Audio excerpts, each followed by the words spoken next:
সাগ্রজ ব্রজম মহম ব্রজ।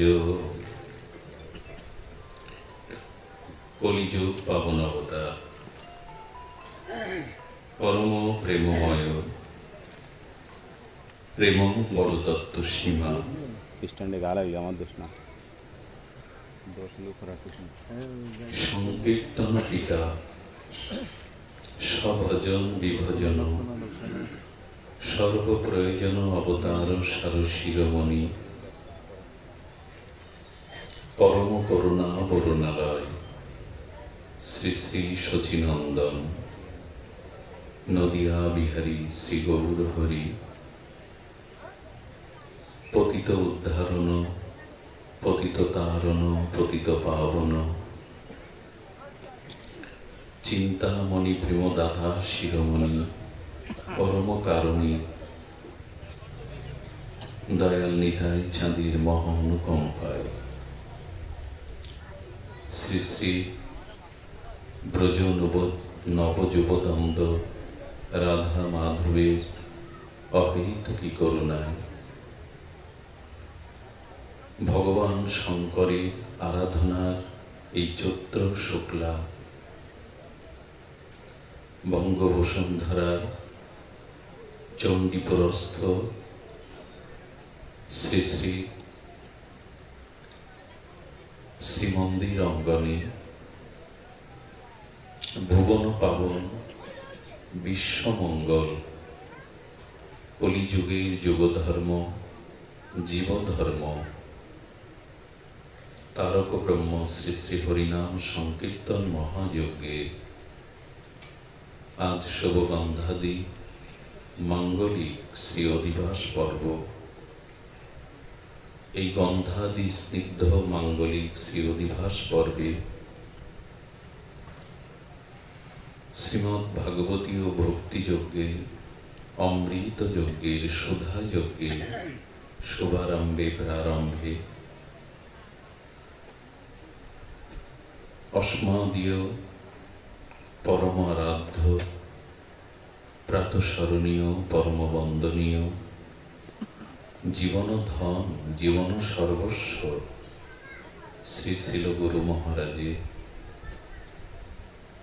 রাতুল আতুল কমল পদারবিন্দে পরার্ধ কোটি দণ্ডবত প্রণতি।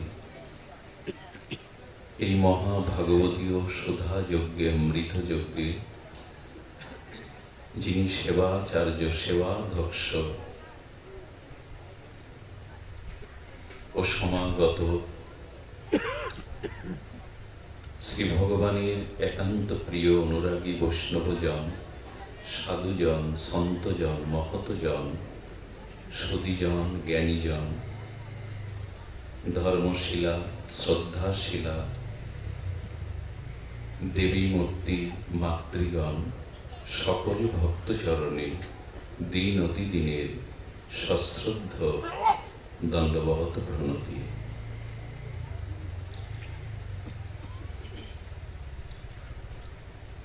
দেখুন, কৃষ্ণ কমল পত্রাক্ষ পূর্ণ শ্রবণ কীর্তন।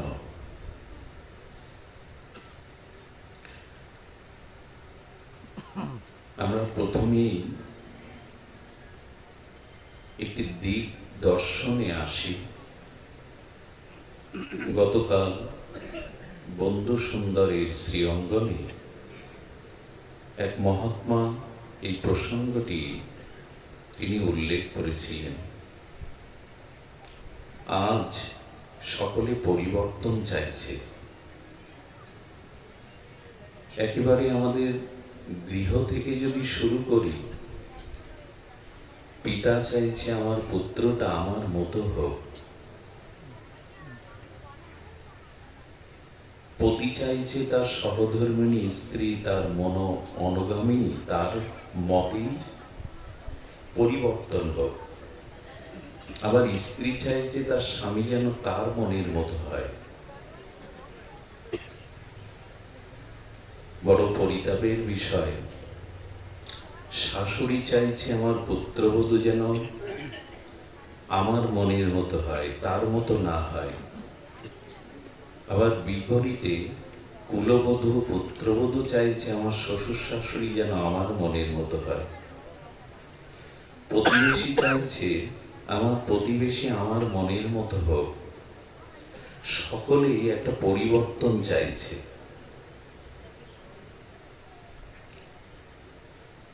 কিন্তু এর মূলে আমি কি আমার পরিবর্তন চাইছি? আমি বদলে যাই, আমি পরিবর্তন হই, আমরা সকলের পরিবর্তন চাইছি, মানে সবাই আমার মতো হোক, আমার মতে চলুক। কিন্তু আমি কি আমার পরিবর্তন চাইছি? আমি আগে বদলাই, আমি আগে নিজেকে পরিবর্তন করি। যদি নিজেকে কখনো সংশোধন, পরিবর্তন, পরিমার্জন, শুদ্ধ করতে পারেন, তখন দেখবেন জগৎটা আপনার কাছে শুদ্ধই, পবিত্রই, সুন্দর, শান্তময়। আর যদি নিজে পরিবর্তন না হতে পারেন, নিজের স্বভাব সংশোধন না করতে পারেন, জগৎটা আপনার কাছে কণ্টকাকীর্ণ হবে, জগৎ পরিবর্তন হবে না। আকাশকে সামিয়ানা দিয়ে ঢেকে দিতে চেয়েও না, পারবে না। চোখের উপরে পর্দা দিয়ে দাও, আকাশ ঢেকে যাবে। কেউ যদি বলে এই জগতে কণ্টক আছে, কাকর আছে, ধুলা আছে, আমি চর্ম দিয়ে, চামড়া দিয়ে জগৎ ঢেকে দিয়ে তবে পথ চলবো, সম্ভব কি? সম্ভব। নিজের পায়ে একজোড়া চর্মের পাদুকা পরা। পৃথিবীটা সুচর্ম দিয়ে আবৃত করলে আর কাকর ফুটবে না, কাঁটা ফুটবে না। এই জন্য তুমি সারা পৃথিবীকে চামড়া দিয়ে ঢেকে দিতে পারো না, সম্ভব না। তোমার পায়ে একটা চর্মের নির্মল পাদুকা তৈরি করো, আর কাঁটা ফুটবে না। আমরা অন্যকে পরিবর্তন দেখতে চাই, অন্যকে আমার মতো করে গড়ে তুলতে চাই, কিন্তু নিজে পরিবর্তন হতে চাই না। এটাই হলো আজকে বর্তমান সময়ের ব্যাধি। আমি আমার পরিবর্তন চাই কিনা। দেখবেন পরিবর্তন, পরিবর্ধন, পরিমার্জন, পরিশীলিত শীল বা শিষ্টাচার প্রত্যেককেই সমান অধিকার দেওয়া হয়েছে। কেমন জানেন? খুব ধ্যান দিন। আমাদের ভিতরে যে ভগবানের অংশ, চিৎকণ, আত্মা, সেটি সাধুর মধ্যেও যে আত্মা, অসাধুর মধ্যেও পার্থক্য আছে কি? এটি জন্তু জানোয়ারের মধ্যেও যে আত্মা, মহামানবের মধ্যেও সেই আত্মা। অশিক্ষিত, মূর্খ, অক্ষর জ্ঞানহীন, তার মধ্যেও যে আত্মা, জ্ঞানী, প্রজ্ঞাবান, শিক্ষিত, তার মধ্যেও পরমাত্মা। ছোট বড় ভেদ আছে কি? ভগবান বললেন আমি তোমার মধ্যে সমভাবে আছি, সবার মধ্যে যেমন আছি। কিন্তু একই পরমাত্মা, একই ভগবানের চিৎ অংশ আমাদের মধ্যে থাকতেও আমরা আত্মাকে ছাপিয়ে আমাদের মন, আমাদের বাক্য, আমাদের বুদ্ধিকে ভেদ করে ফেলেছি, অসামঞ্জস্য করে ফেলেছি। আত্মায় কিন্তু সকলে। কেউ কি এই কথা বিতর্ক তুলবেন যে সকলের মধ্যে আলাদা আলাদা আত্মা? তার মানে ভগবান সবার মধ্যে সমানভাবে। ভগবান পক্ষপাতিত্ব করলেন কি? পক্ষপাতিত্ব করে বসলাম আমরাই। আমার মন বুদ্ধিটা আত্মকেন্দ্রিক না করে স্বার্থকেন্দ্রিক, বহির্কেন্দ্রিক করে দিলাম। তাতেই আমরা ভেদ করে নিলাম। এটা ভগবানের দায় নয়।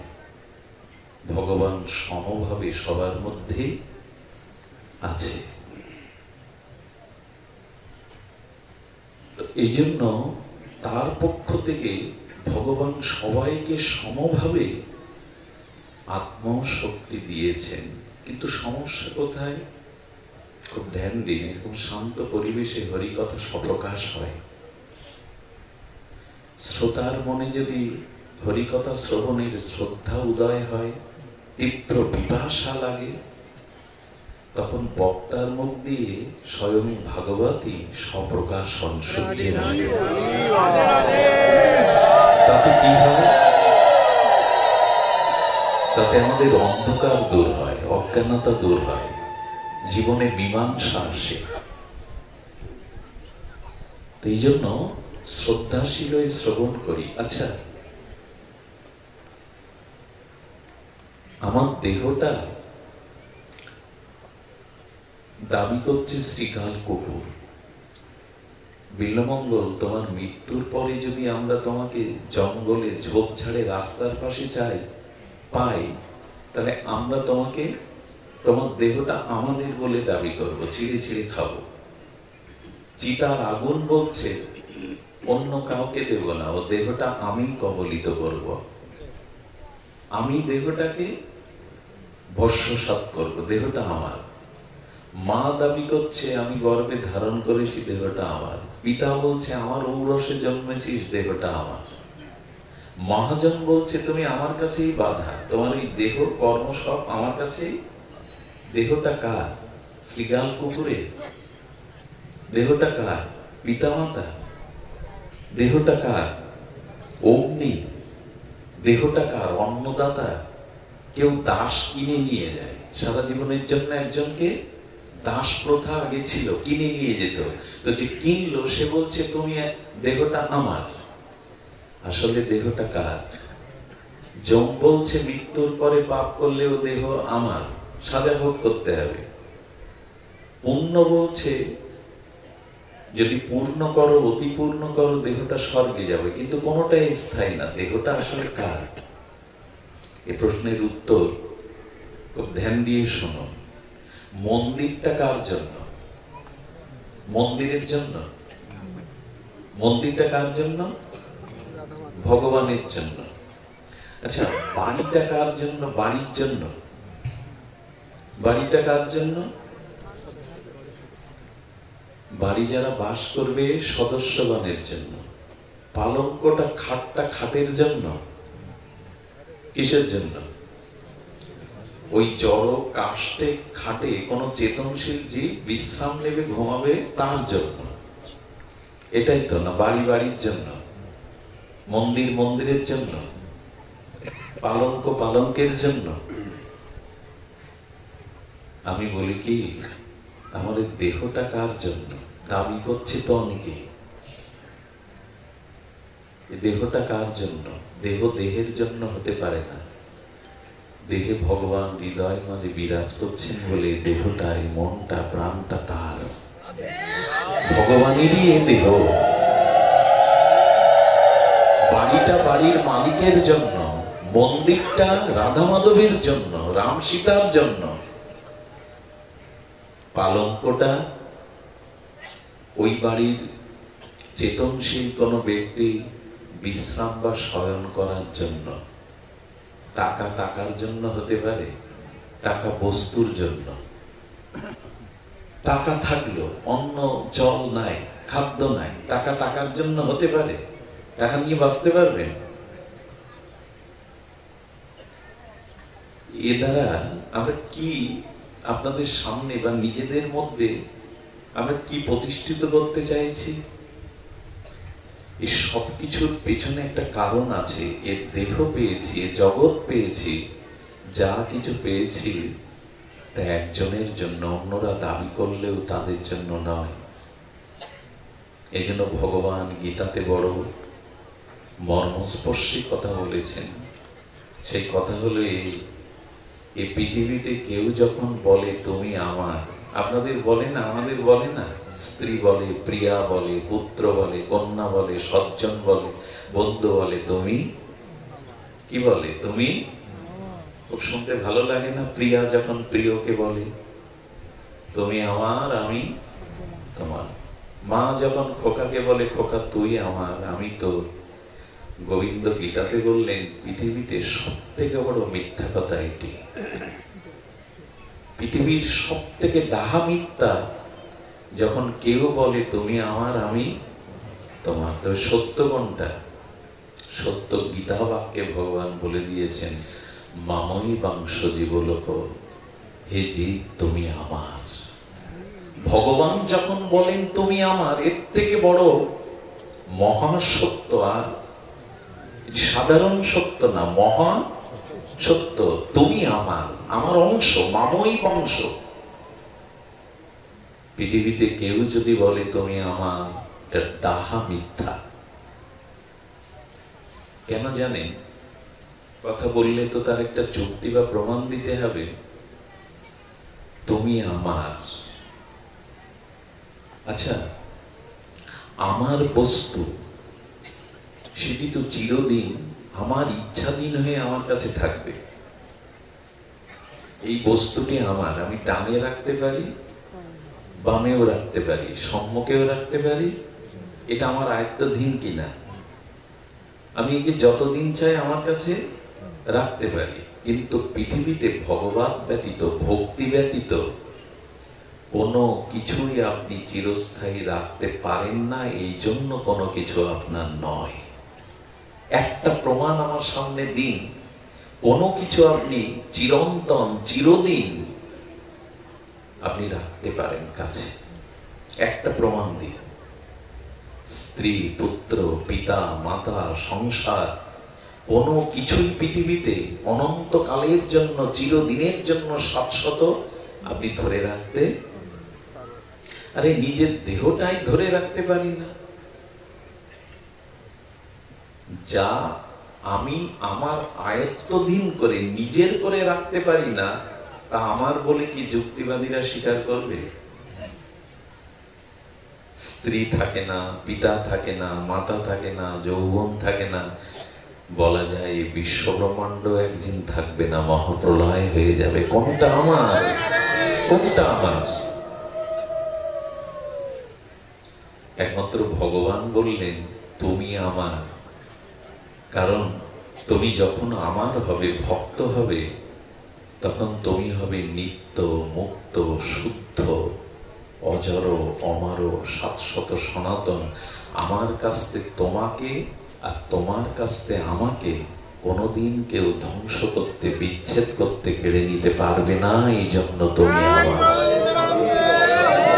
তুমি আমার। এই জন্মে যাদের পিতামাতা বলছি, তারা কত জন্মে আমার পিতামাতা ছিল না। আবার আগামী জন্মে যাদের কাছে যাব কর্ম বিপাকে, এই জন্মের পিতামাতা আগামী জন্মে আমি পাবো। আচ্ছা, আমি গত যদি কোটি কোটি কল্প কল্প আমি জন্মে থাকি, হাজারটা দেহ পেয়ে থাকি, হাজারটা পিতামাতা পেয়ে থাকি, হাজারটা স্ত্রী পুত্র, আচ্ছা গত জন্মে যিনি আমার স্ত্রী পুত্র ছিলেন, এ জন্মে তারা যদি পুনরায় জন্মায়, আমিও পুনরায় জন্মাই, চিনতে পারবো সামনে এলেন? কোনো কিছুই যখন তুমি ধরে রাখতে পারবে না, সবকিছুই যখন বিনাশ হবে, ক্ষয় হবে, লয় হবে, জগৎটাই লয় হবে, তখন দাবি কেন করছো?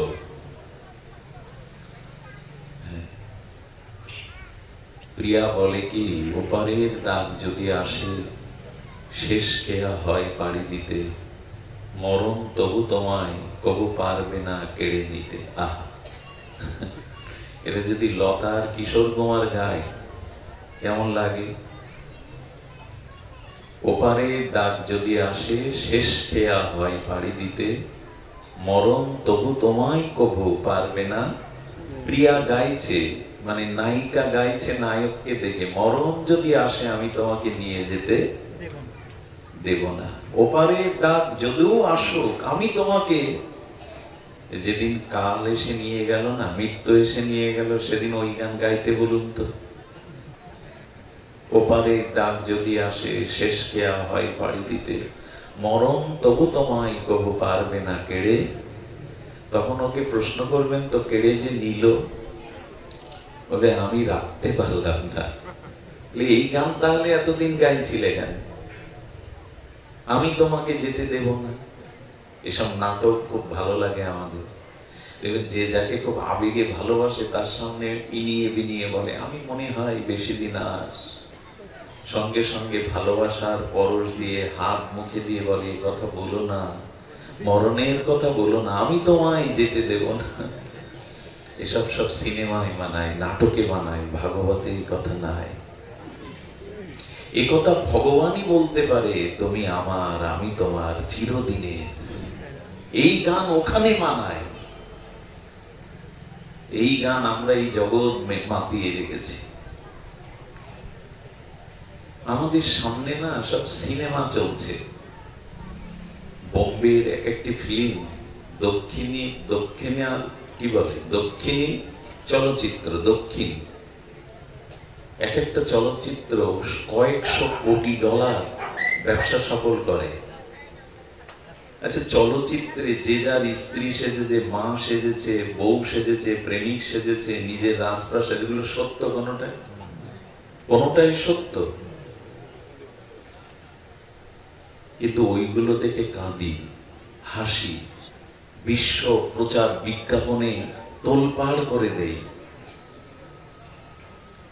মিথ্যাকে, যা সত্য না তাকে দেখে কাঁদি, হাসি, আবেগ জানায়, বিজ্ঞাপনে জগৎ ভরিয়ে দিয়ে। বাহুবলী না, কি বলি, বাহুবলী। এই শুটিং গুলো যদি আপনার সামনে চলতো আপনি মুখ ফিরিয়ে নিতেন। সব ভণ্ডামি, কি উল্টো পাল্টা দেখায়। এইগুলো দেখে কোটি কোটি মানুষ ছুটছে, কোটি কোটি ডলার ব্যয় করছে, পৃথিবী এখন পাগল করে দিচ্ছে। কিন্তু যেখানে সত্য, যেখানে যথার্থ, যেখানে সব সুন্দর, তা নিয়ে আমাদের আবেগ নাই। তার কারণ আমরা মায়াবদ্ধ, আমরা মায়েতে আটকে গেছি। প্রথমেই পাঠের প্রারম্ভেই স্মরণ করিয়ে দেই, এইটুকু হৃদয়ে সিদ্ধান্ত রূপে নিন, আমি ভগবানের, ভগবান আমার। তবে আর যারা বলে, আর যাদের কাছে তুমি ঋণী, কোন জন্মে এই পিতার কাছে, এই মাতার কাছে, এই স্ত্রীর কাছে, এই পুত্র কন্যার কাছে ঋণ ছিলে, সেই ঋণ পরিশোধের জন্য, দায়িত্ব পালনের জন্য এদের কাছে এসেছো। ভালোবাসা দিয়ে মাখামাখি করে এদের হতে আসনি তুমি। ঘটনা বলি, বোঝা যাবে। এখান থেকে 150 বছর পুরনো ঘটনা, ঠিক ঘটনা। একবার দুই বন্ধু ব্যবসায় নামলো। তখনকার দিনের 50,000 টাকা মানে অনেক। ওই দিয়ে তারা একটা মালামাল ক্রয় করে রাখলো। ঠিক 1 বছর পরে সেটা 10 গুণ না 100 গুণ দাম বৃদ্ধি পেল দিল্লিতে। তো যেখানে রেখেছিল তারা 100 গুণ বৃদ্ধিতে বেচে 2 লাখ টাকা পেল। ওই সময়ে 50,000 টাকার বস্তু কিনে মুনাফা করে 2 লাখ টাকা পেল। আনন্দে আত্মহারা হয়ে হোটেলে গিয়ে খেতে গিয়ে চিন্তা করলো এক বন্ধু, 2 লাখ পেলেই তো বাকি জীবন সুখে কাটাতে পারবো, ভাগ কেন দেব? এটা স্বামী রামসুখ দাস গীতা প্রেজের এক মহামানব উল্লেখ করেছেন, সত্য ঘটনা, দিল্লির ঘটনাটা। তো কি করলো, বললো বন্ধু বস, আমি তোর খাদ্যটা এনে দিচ্ছি, তুই কি খেতে ভালোবাসিস আমি তো জানি। সেই খাদ্যে বিষ মেশালো। হোটেল রুমে তাকে খাইয়ে মেরে পাশে নদীতে বা সাগরে ফেলে দিয়ে এলো। হাঙর কুমির খেয়ে ফেললো। যখন সংবাদ এলো তখন বলল হঠাৎ করে নিখোঁজ হয়ে গেছে, আমি আর তাকে পাইনি। কি বলবো আপনাদের, যাকে মারা হলো, যে তাকে মারলো, সে নতুন টাকা পেয়ে বিবাহে সুন্দরীকে বিবাহ করলো। 1 বছর পর তার স্ত্রীর গর্ভবতী হয়ে একটা পুত্র জন্মালো। ওই পুত্রটা যখন 3-4 বছর বয়স হলো, এমন এক দুরারোগ্য ব্যাধি দেখা দিল। ব্যাধিতে প্রথমে দিল্লি, পরে বিদেশে নিয়ে গেল। ডাক্তার বলল, আমাদের ডাক্তারি ভাষায় এই রোগের চিকিৎসা নাই, কিন্তু ওর একটা টাকা, জমি, ভিটে, বাড়ি, আসবাবপত্র যতদিন ছিল ততদিনও মরে, সবকিছু শেষ করে, সবকিছু ওকে কাঙাল করে সেই দিনই মারা গেল। যেদিন সব সত্যই, মারার আগে বলছে, নিজে এলি আর সব কেড়ে নিয়ে নিঃস্ব করে ফতুর করে যাচ্ছিস। তখনই সেই 4-5 বছরের বাচ্চাটি কি বললো জানেন? গত জন্মের শোধ নিতে এলাম, যাকে মেরেছিলে আমি পুত্র রূপে এসে তোমার সবকিছু নিঃস্ব করেই চলে গেলাম। গল্প নয়, সিনেমা নয়, নাটক নয়। আপনি যেখানে জন্মেছেন, যাদের পিতামাতা স্ত্রী পেয়েছেন, কখনো দাবি করবেন না আমি আমার যোগ্যতা অনুযায়ী এদের পাইনি। আপনার যেটুকু পাওয়ার কথা, যাদের পাওয়ার কথা তাদেরই পেয়েছেন। এই জন্য অন্যদিকে দৃষ্টি দিয়েন না। ভগবানের এই ইচ্ছাটাকে, কর্মঢল থেকে মেনে নিয়ে ধৈর্য ধরুন। বোঝা যায় কথা? এমন স্ত্রী আমার কপালে, এমন পতি আমার কপালে, এগুলো আপনার কপালে না, আপনারই জিনিস আপনার কাছে এসছে ঋণ পরিশোধ করার জন্য। আমরা বদলাতে চেষ্টা করি, নূতনের দিকে হাত বাড়াই, আর এখানেই আমাদের পতন শুরু হয়। এইখানেই আমাদের যা পেয়েছো এটাই তোমার প্রাপ্তি। এই জন্মটা ধৈর্য ধরে মেনে নাও। কর্মফল পরিশোধ করার জন্য যা পেয়েছো, যাদের পেয়েছো, মেনে নাও। দাবি করতে যেও না এমন কেন পেলাম আমি, আমার কপালে কেন এই জুটলো। এটা তোমার কপালটা তুমি রচনা করেছো। ভগবান তোমার কপাল রচনা করেনি, ভগবান তোমার জীবনলিপি লেখেনি। তোমার জন্ম জন্মান্তরের কর্মই বিধাতা। সেই রূপ ফলের দ্বারা তোমার ভাগ্য রচনা করেছেন। তুমি তোমার ভাগ্যের রচয়িতা, আর কেউ নয়। মেনে নিতে শিখুন না যা পেয়েছেন। নরক হোক, মেনে নিতে শিখুন। আমি এদের ঋণী ছিলাম। ওই যেমন পুত্র হয়ে এসে সব নিঃস্ব করে চলে গেল, এতদিন মরতে পারেনি। সম্পত্তিটা কিছু রেখে মরতে বলে সব নিঃশেষ করতেই তো এসেছি। ঋণ পরিশোধ করো, ওই জন্যই এসেছি। তা আমাদের ভাগ্যে যারা যারা এসেছে না, আমাদের পূর্ব জন্ম জন্মান্তরের ঋণকে ওরা শোধ করতে এসছে। পিয়ন যদি দুঃসংবাদের চিঠি পৌঁছে দেয়, পিয়নকে গালি দিয়ে কি করবে? পিয়ন যদি দুঃসংবাদের চিঠিটা দিয়ে যায় ডাক মারফত, তো পিয়নকে গালি দিয়ে কি করবে? পিয়ন কেবল বাহক। তেমনি আমাদের যাকে যেমন পরিবেশে যা পেয়েছি, এটা আমার প্রাপ্তি। কিন্তু এর থেকে উত্তরণের উপায় আছে। এর থেকে উত্তরণের উপায় হলো, আমি বহুবার বলেছি কথাটি, কিন্তু না, আমাদের হৃদয় স্পর্শ করে না। করলে আমাদের দুর্দশা বুঝে যেত। মত চিত্ত সর্বদুর্গানি মত প্রসাদাৎ তরিষ্যসি। ভগবান বললেন, মনটা, ভালোবাসাটা আমায় দিতে পারলে সর্ব দুর্গতি থেকে আমি তোমাকে তরাবো আমার প্রসাদের দ্বারা। মত চিত্ত সর্বদুর্গানি। ভালোবাসাটা, অনুরাগটা, প্রীতিটা, মনটা আমায় দাও। এই একটাই সমাধান। মত চিত্ত সর্বদুর্গানি মত প্রসাদাৎ তরিষ্যসি। আহা, মনটা আমায় দাও, ভালোবাসাটা আমায় দাও। এটাই সমস্ত জঞ্জাল, অভিশাপ, অন্ধকার দূর হবে। মন আমায় দাও, মত চিত্ত। দেখুন, পরিবর্তন হতে পারে ভগবত কৃপায়।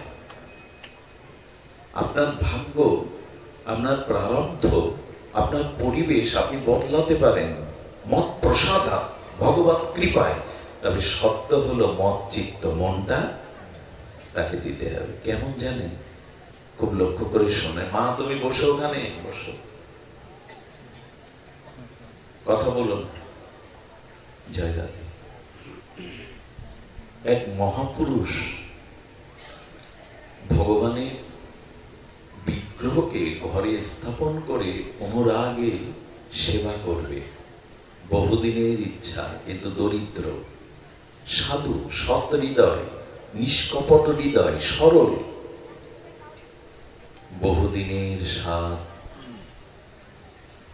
হে মাধব, হে সুন্দর, হে মনোহর, হে অরিন্দম, হে ত্রিভঙ্গ মুরারি, হে ব্রজনাথ, হে মুরলীধারী,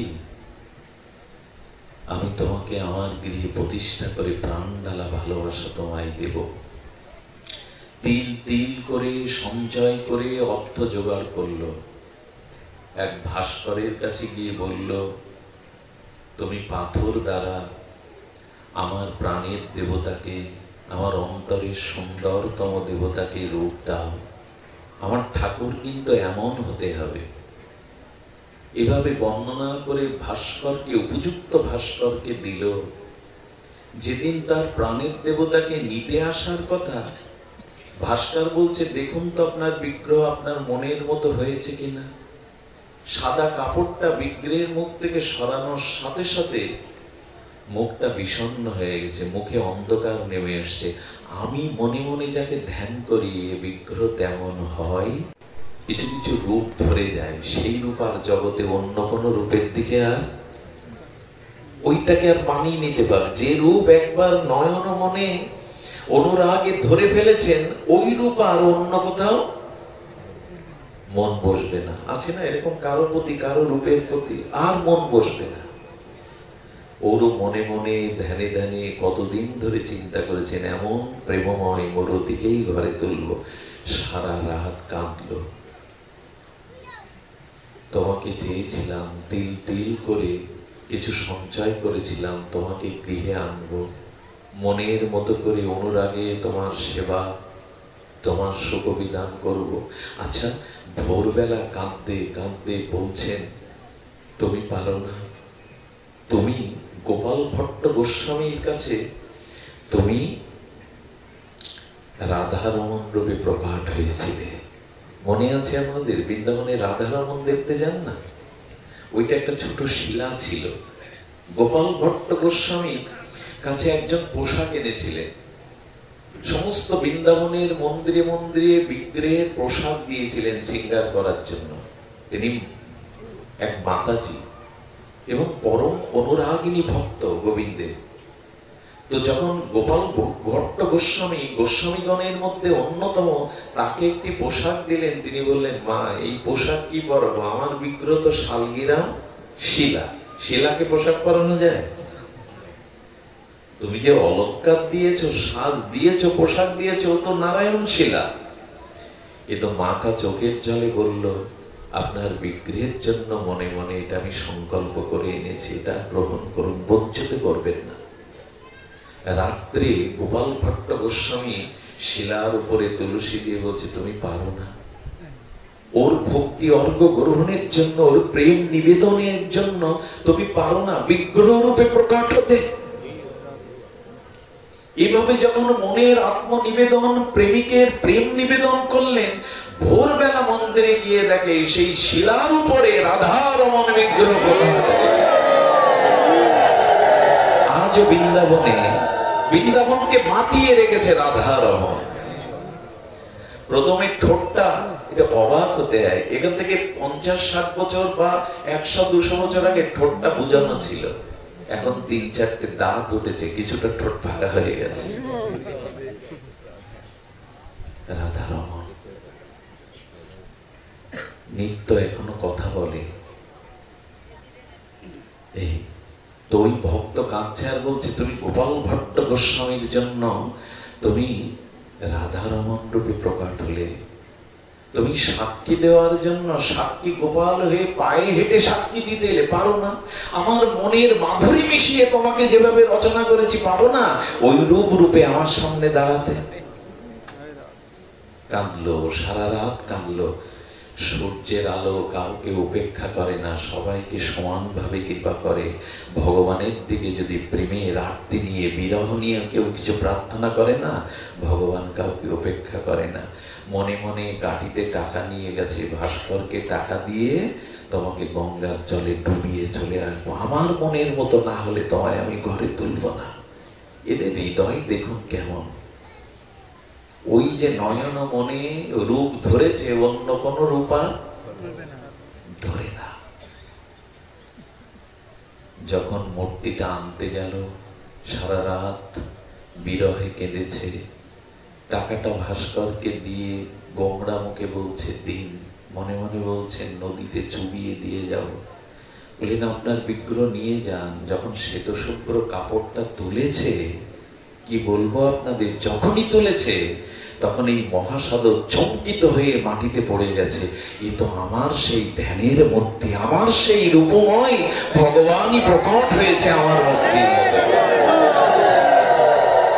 ভালোবাসায় কি না হয় গো, ভগবানকে ভালোবাসলে কি না হয়। কর্তম কর্তম অকর্তম সর্বদা কর্তম অন্যতা কর্তম ভগবান। যাহা সম্ভব নাই তাও তিনি সম্ভব করতে পারেন বলেই ভগবান। আবার যা কর্তব্য করণীয় তাও করতে পারেন না। যে হাতে গিরিরাজ গোবর্ধন ধারণ করেছেন, একটা কনিষ্ঠ অঙ্গুলিতে গিরিরাজকে ধারণ করেছেন, সেই গোবিন্দ যশোদা মায়ের বেঁধে দেওয়া পায়ে নূপুর ছিটতে পারছে না। যেটা অসম্ভব সেটা সম্ভব করছে না, যেটা সম্ভব একেই বলে তো ভগবান। কর্তম অকর্তম অন্যতা কর্তম সর্বদা কর্তম ভগবান। যা করণীয় তাও করতে পারেন, আবার যা করণীয় না সেটা করতে পারেন। অসম্ভবকে সম্ভব, আবার সম্ভবকেও মাঝে মাঝে নূপুর ছিটতে পারছেন না। নূপুর বলছে ও ঠাকুর, মার বাঁধন সন্তান ছিটতে পারে না, যশোদা ভালোবেসে যা বেঁধেছে তোমার চরণে, তুমি ভগবান হলে কি হবে? তোমার ছেড়ার ক্ষমতা নেই, এখানে ভগবান অপার। নাহলে যশোদা মায়ের এক দড়ি ছিটতে পাচ্ছেন না গোবিন্দ, রঞ্জু দিয়ে বেঁধেছেন মা যশোদা, ছিটতে পাচ্ছেন না। এটা কখন হয়? একমাত্র তাকে ভালোবাসলেই সম্ভব। সেই মুক্তি নিয়ে আনন্দে ঘরে এলো, তবে তুমি আমার আহ্বানে সাড়া দিয়েছ। আজও হয়, আজও হয়।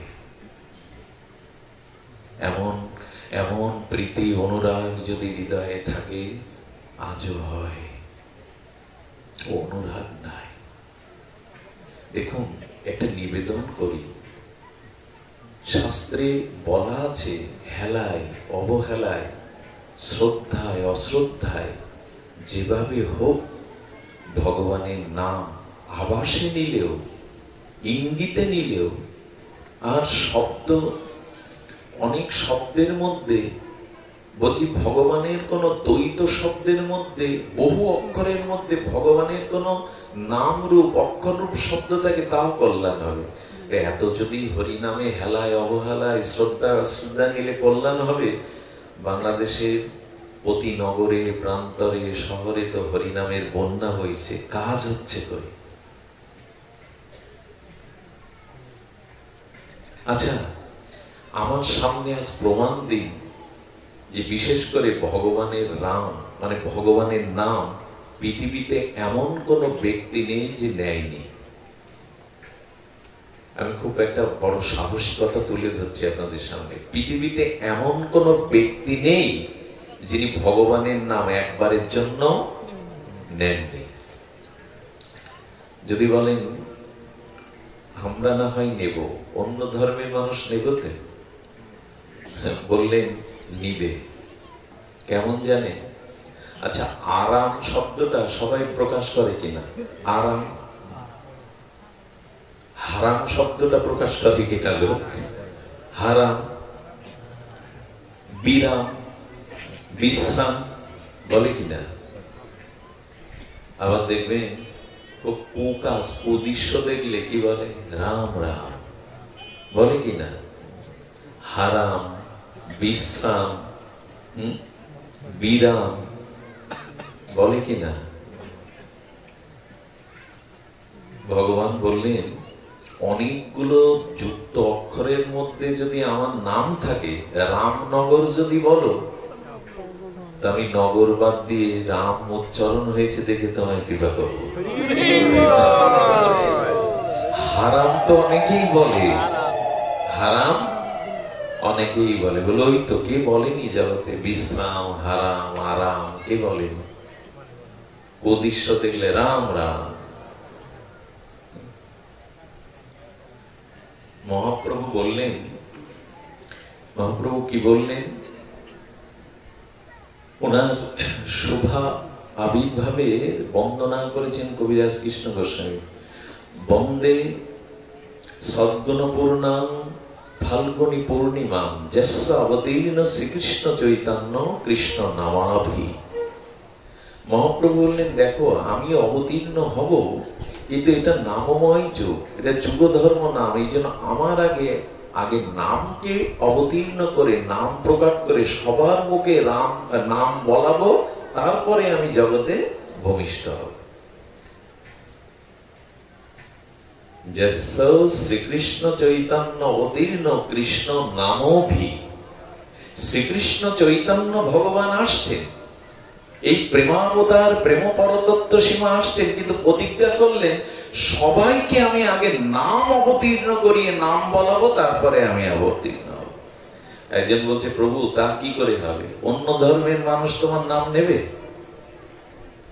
মহাপ্রভু পরতত্ত্ব সীমা তার আবির্ভাবের ফাল্গুনী পূর্ণিমা 1407 শকে বিদ্যাজন পরিবেষ্টিত, আর সুরধ্বনি গঙ্গার তীরে শচী সিন্ধু গর্ম মাঝে যখন এলেন, তখন চন্দ্রগ্রহণ হলো, রাহু গ্রাস করলো চন্দ্রকে। আর সেই সূত্র ধরে ভারতবাসী ব্রাহ্মণ সাধারণ সকলে কেউ নদী স্নান, গঙ্গা স্নান, কেউ দান, কেউ হরি হরি বলতে লাগলো। মায়েরা উলুধ্বনি শঙ্করধ্বনি করতে লাগলো। তখন নিয়ম ছিল যে গ্রহণ লাগলে হরিধ্বনি দিতে হবে, দান ধ্যান করতে হবে। তো ভারতবর্ষে তৎকালীন সময়ে নবদ্বীপ বা আশেপাশে সব হিন্দুরা যখন স্নান করছে, হরি হরি হচ্ছে, শঙ্করধ্বনি করছে, তখন সমস্ত অন্য স্বজাতিরা বলছে হিন্দুদের হলো কি? উপহাস করছে, হিন্দুদের হলো কি? সব আজ হরি হরি করছে। মকর বলে আমি উপহাসের ছলে ওদের হরি বলিয়ে দিলাম। বলতেই তো হবে। এক শুকর আক্রমণ করেছে এক মুসলমান শিকারী জঙ্গলে। বন শুকর তো বাঘের থেকে হিংস্র হয়। ও লাথি মারছে আর বলছে হারাম ছাড়, হারাম। শুকরকে ওরা হারাম বলে, হারাম ছাড়। 3 বার বলার পর শুকরটা মাথা নত করে ছেড়ে দিয়ে চলে গেল। বাহ, হারাম বললাম তাতে আমাকে মুক্তি দিয়ে দিল। সাধু দাঁড়িয়ে দূরে হাসছে জঙ্গলের মধ্যে। ওরে তুই যে রাম বললি, হারাম, হাটা তো আটটি, হা মানে আটটি বাচক, আর রাম বলেছে ওতেই নামের কৃপায় তুই বেঁচে গেছিস। কে বলে না? আর মরলে তো রাম নাম সত্য হে। আমাদের একটা দশা হলো, কোনদিন না বলি, হরিবাসরে কোনদিন না যায়, মরার পর আমার পিছনে কিছু বৈষ্ণব ডাকতেই হবে হরে কৃষ্ণ নামের জন্য। বৈষ্ণবের দরকার ওই সময়, এইসব একটু শ্মশানে, অন্য সময় দরকার খুব সবার পড়ে না। আর বৈষ্ণবদেরও এখন ওইরকম একটা হয়েছে, মরলে আসো, বাড়িতে একটু খিচুড়ির ব্যবস্থা করেছে, আসো। অন্য সময় বৈষ্ণবের প্রয়োজন। আপনাদের মতো সহৃদয় শুদ্ধ ভক্তরা প্রার্থনা করে, কত দূর থেকে এসেছেন। এই জন্য জীবন থাকতে না বৈষ্ণবের সঙ্গ, সাধু সঙ্গ, এগুলিতে আগ্রহ জাগান। মরার পর আর ওই পেছনে বলে কি হবে আমি জানি না, বলো হরি, আর বলা হলো, ওই একটা হলো, হবে না। এখন বলুন, ওই লাল পতাকাটা আসছিলাম, আসতে গিয়ে দেখি যে রাস্তার 2 পাশে মারা গেলে, অন্ত্যেষ্টিক্রিয়ায় গেলে লাল পতাকা পোতে না, তো হরে কৃষ্ণ লিখে দেয়। দেয় কিনা আপনাদের দিকে? ওগুলো দেখে ছোটবেলা থেকে মনে হয় পতাকা পোতে কেন রাস্তায়? মারা গেল এক ব্যক্তি, ধ্বজা তুলে পতাকা তুলে পুঁততে পুঁততে যায়। পরে এসে কি বুঝলাম জানেন? মহতের চরণে জিজ্ঞাসা করে পেলাম রেড অ্যালার্ট, না কি বলে ইংরেজিতে কি বলে, ওই যে রাস্তা ব্রিজ তৈরি করতে গেলে যেখানে বিপদের সম্ভাবনা থাকে লাল পতাকা তুলে কি লিখে দেয়, বিপজ্জনক। রেড অ্যালার্ট সীমান্তে বা যুদ্ধের ওখানে, তো ওটা দেখে কি মনে হওয়ার কথা জানেন, আমাকেও রেড অ্যালার্ট জারি করে দেয়া হলো, তুমি কিন্তু একদিন এই পথ দিয়ে চিতায় পুড়তে যাবে, তুমি সতর্ক তো, তুমি সাবধান তো। এমনি এমনি ওটা ছেলে খেলার জন্য পোতা হয় না, ওটা রাস্তার দুই পাশে যারা দেখতে থাকে, পরে যারা দেখে তারা সংকেত পায়, তুমি সতর্ক তো, তোমারও দিন আসছে এই পথ দিয়ে যাওয়া। ছেলে খেলা এটা, ছেলে খেলা না। সতর্ক হয়েছি তো, আমার দিন আসছে। আমি গতদিন কোথায় বলেছিলাম, যারা মেট্রোর টিকিট কাটতে ওই যে লাইনে দাঁড়ান, বা ট্রেনের স্টেশনে ওই যে ছোট জানলার মতো খিড়কি দিয়ে তো টিকিট দেয়, তো দেখবেন যারা লাইনে দাঁড়ায় তাদের সবার লক্ষ্য থাকে একেবারে সামনে যে আছে তার দিকে, দেখবেন বারবার তাকায়।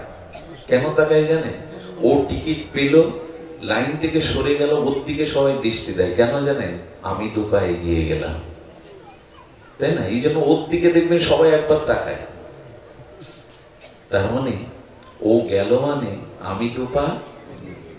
কারো মৃত্যু দেখলে, লাশ দেখলে মানুষ ছাদ থেকে, ঘর থেকে নেমে রাস্তায় নমস্কার করে, প্রণাম করে, কেন জানেন, তুমি লাইন থেকে সরে গিয়ে আমার জায়গাটা এগিয়ে দিলে, আমারও সময় আসছে,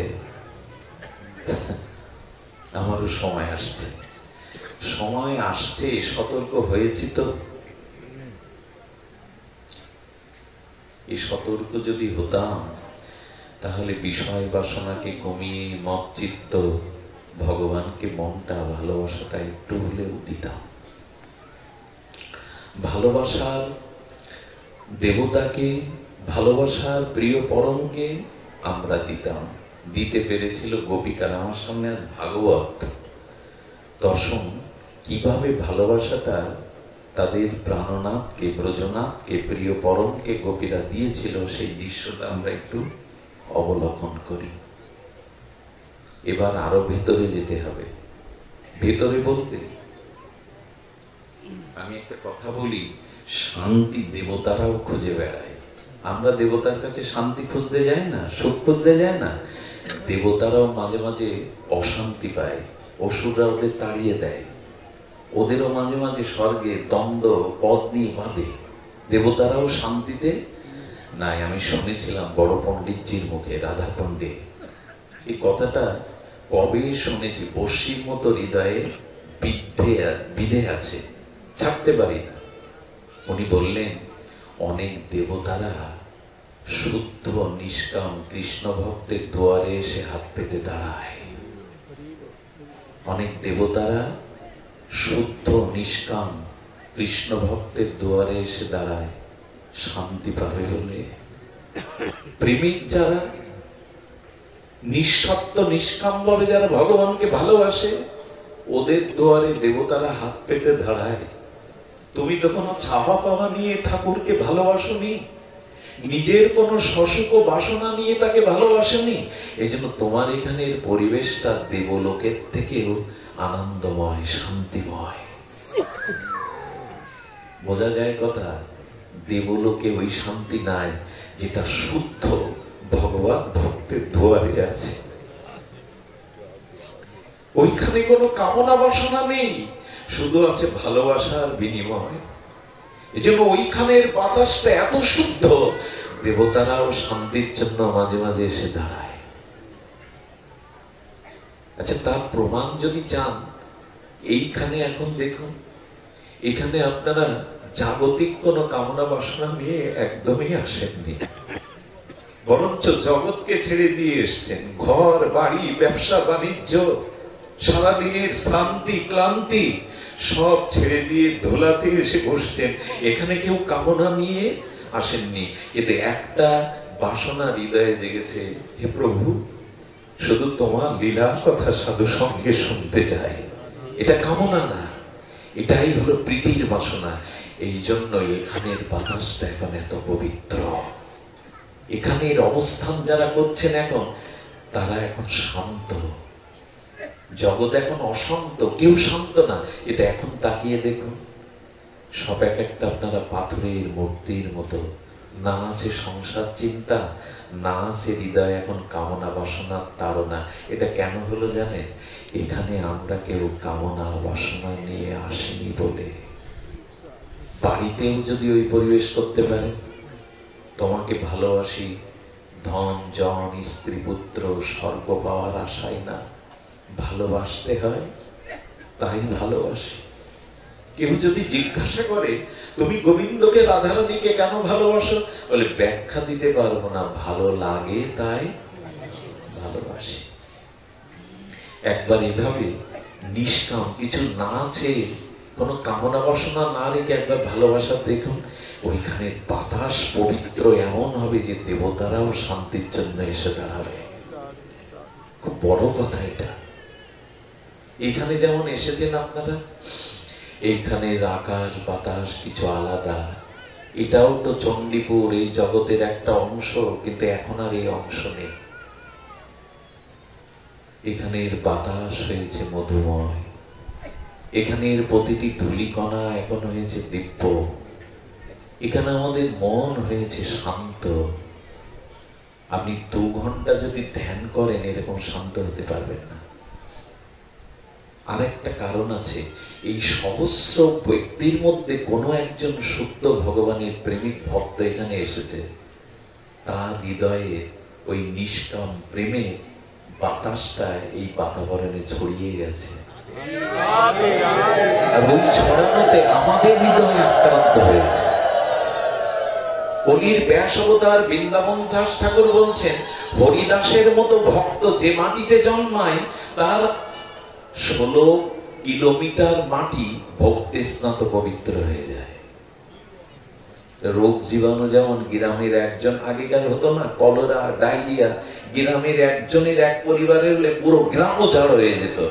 রোগের যদি জীবাণুর যদি এই ক্ষমতা, তা যে ভক্তের হৃদয়ে বিশুদ্ধ প্রেম আছে তার ক্ষমতা নেই এখানে সবাইকে আক্রান্ত করার? আছে। এই জন্য যান, ছুটে যান, সাধু সঙ্গে যান, ভাগবতে যান। কবে যে কৃপা হয়ে যাবে, কবে যে কার বাতাস লেগে চিত্ত শুদ্ধ হবে, কিছুই বলার নাই। কিন্তু আমাদের দুর্দশা কি জানে?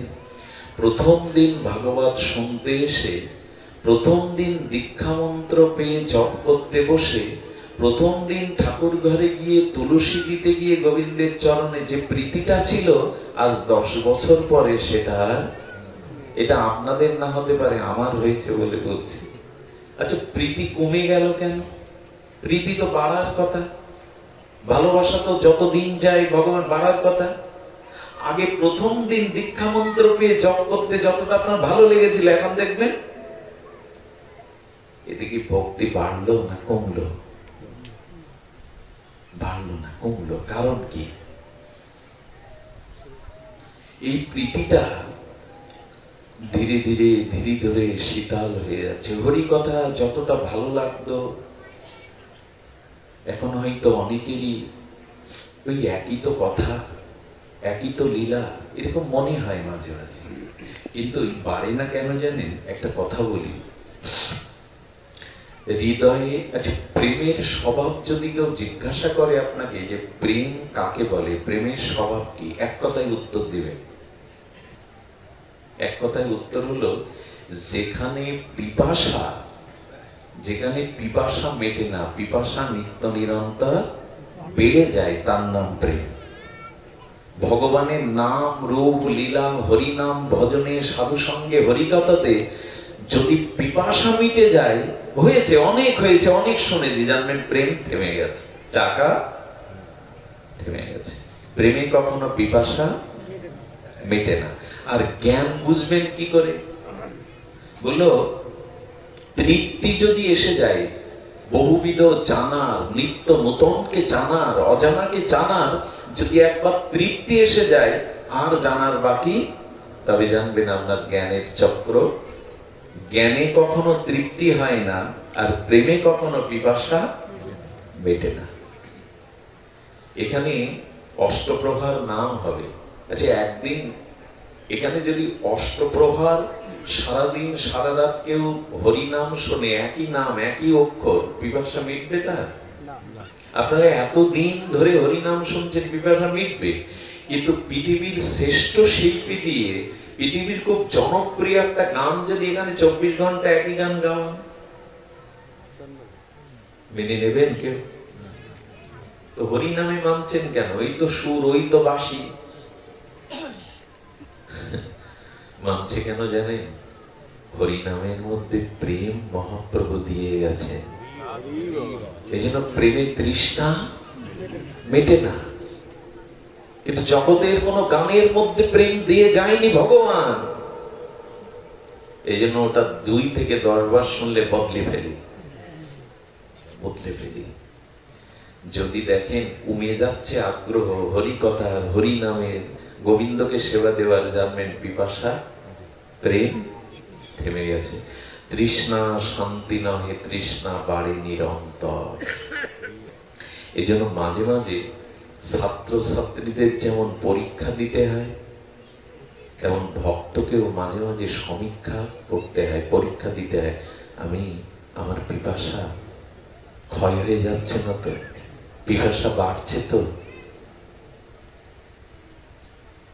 পিপাসাকে যদি দেখেন পিপাসা মিটে যাচ্ছে, নিরন্তর পিপাসার ক্রমবৃদ্ধি হচ্ছে না, তখন দেখবেন প্রেম। চলো গোপীদেরকে দেখি, শ্রীধাম বৃন্দাবনে চলো, মনে মনে চলো, মানসে চলো। সেই শ্রীধাম বৃন্দাবনে গোপীদের দ্বারা যে আমরা পরিচয় নেব যে প্রেমে কখনো পিপাসা মেটে না, সেই প্রেম নিত্য নিরন্তর যা বৃদ্ধি হয়। অনেকটা দৃষ্টান্ত দিয়েছেন ডক্টর মহানব্রত ব্রহ্মচারী শ্রীপাদ ভাগবত গঙ্গান্তরী। আপনারা টাইগার হিল অথবা সমুদ্র সৈকতে যদি বা পুরী সমুদ্র তীরে যদি গোধূলি বেলায় যেতে পারেন, অর্থাৎ সূর্য যখন অস্ত যায় তখন যদি যেতে পারেন পুরীতে বা কোনো সমুদ্র কিনারে, তখন দেখবেন পশ্চিম দিগন্তে অস্তগামী সূর্য অস্ত যাওয়ার আগে মুহুর্মুহু পশ্চিম দিগন্তের রংটা বদলায়। একে খেয়াল করেছেন কিনা যে মুহুর্মুহু তার বৈচিত্র্য বিচিত্র রং বদলায়, মুহুর্মুহু। তেমনি বৃন্দাবনে গোপীদের, ব্রজবাসীদের গোবিন্দ দর্শনে মুহুর্মুহু নিত্য নূতন নবায়ন অনুরাগের পিপাসার জন্ম হয়। তো সেটা কিভাবে? গোপীরা গোষ্ঠে যেতে দেখেছে, পূর্ব গোষ্ঠে তাদের প্রাণনাথ, তাদের ব্রজের জীবন, তাদের প্রাণধন, তাদের প্রাণের স্পন্দন। ব্রজগোপিকারা কৃষ্ণকে পূর্ব গোষ্ঠে যেতে দেখেছে। সারাটা দিন গোবিন্দ বিরহে, কখন মুরলী বাজবে, কখন শ্যাম সুন্দরকে দুনয়ন ভরে আবার দেখব। সারাদিনের এই প্রতীক্ষা শেষে গোধূলিতে উত্তর গোষ্ঠ হতে রাখাল ধেনুপালকে নিয়ে গোবিন্দ আসছেন। আগেই বলেছি, যে লীলা শ্রবণ করতে হয় ওই লীলাস্থলিতে চলে যেতে হয়। যার লীলা তার স্থানে দেখো রাত্রি দিনে। ওখানে মনে মনে একটু কঠিন হলেও বৃন্দাবনকে, যমুনাকে কল্পনা করুন, গিরিরাজকে মনে মনে ধরুন, বৃন্দাবনের বনলক্ষ্মীর শোভাকে দেখুন, নীল যমুনার উত্তালিত তরঙ্গ, সেই কদম বন। এভাবে একটু মনে যদি কল্পনা ছাড়া ভজন হবে না, মনে মনে কল্পনা করুন। যখন মন খুব কঠোর হবে, মনের ভেতরে খুব অশান্ত হবে, 5 মিনিট বসে বসে কোনো ভজন শুনবেন চোখ বন্ধ করে, ঘরে লাইটটা নিভিয়ে, নিয়ে মনে করবেন কি একটা ঘন বন, একটা ঝর্ণা সোনার মতো ঝিরঝির করে জল পড়ছে, অনেকগুলো পাখি একসাথে কলকুঞ্জনে গীত করছে, ঝর্ণার ঝরঝরদা। এইভাবে যদি 5 মিনিট আপনি ভাবতে পারেন, আপনার মনের থেকে মানসিক দুশ্চিন্তাটা একদিন করে দেখুন। এই কল্পনার রাজ্য তৈরি করতে হয়, কল্পনাকে হৃদয়ে তৈরি করতে হয়। তবে কল্পনা মানে 3 তলা বাড়ি করবো, এরকম স্ত্রী হবে, এরকম কল্পনা না। কল্পনাটা সুন্দরের করতে, যে যেমন ভাবে সে তেমনই হয়ে যায়। যার যেমন ভাব, পরমাংশ রামকৃষ্ণ বললেন তার তেমন লাভ। ভাবতে বলেছেন, আর ভাবনা। সারাদিন পর ঘুমিয়ে পড়লেও বাঘের স্বপ্ন দেখি, আগুনের স্বপ্ন দেখি, কে তাড়াচ্ছে, ওইগুলোই তো জন্ম জন্মান্তরে চিন্তা করেছি। অন্য বৃন্দাবন কল্পনা করিনি তো, যমুনা কল্পনা করিনি তো, নবদ্বীপের সুরধ্বনি গঙ্গার কল্পনা করিনি তো। এই জন্য স্বপ্নের মধ্যেও যা ভাবি জন্ম জন্মান্তরে, ওই অশুভ বিষয়গুলো স্বপ্নেতে আসে। কেউ বলে বাবা ফু দাও, মাদুলি দাও, পাতা দাও, আরে ও দিয়ে কি হবে, ভাবনা বদলাও। সরগোস্বামী স্বপ্নেও রাধা মাধব দেখতেন, দুরণ্ড বিশ্রাম যেতেন তাও রাধা মাধব দেখতেন। ওই তো তাদের মনের ভাবনা, এই জন্য ভাব হয়ে ফিরে আসে। মাঝে মাঝে কল্পনার জাল বুনেন, মাকড়সা যেমন জাল বনে, হারিয়ে যাবেন এই রাজ্যে না, এখানটা তো দূষণ করে ফেলেছে আমরা। এই জন্য মালা জপ করতে গিয়ে চোখ বন্ধ করে গুরু মন্ত্র আহ্নিক করা হয় কেন জানেন? ওই মন্ত্রের মধ্যে দিয়ে মন্দিরের দেবতাকে দেখা যায়। ওই দেবতা যেখানে আবির্ভাব হয়েছিলেন, সেই নবদ্বীপ বৃন্দাবন, ওইখানে দেখা যায়। কল্পনা আপনার, কারণ যে কোনো নাম চিন্তা করলে তার রূপটাও আসে। আচ্ছা, কোন নাম আছে রূপ নেই এমন বস্তু আছে জগতে? যার নাম আছে কিন্তু রূপ, কারণ নাম থাকলে তার একটা রূপ থাকতে হবে, আর যার রূপ আছে তার একটা গুণ। এই জন্য কল্পনা করবেন, হৃদয়ে ভগবানকে বসানোর, বৃন্দাবনকে, নবদ্বীপকে, ধামকে কল্পনায় তুলিতে আঁকবেন। দেখবেন আপনি এই জগতে নেই, অন্য জগতে হারিয়ে।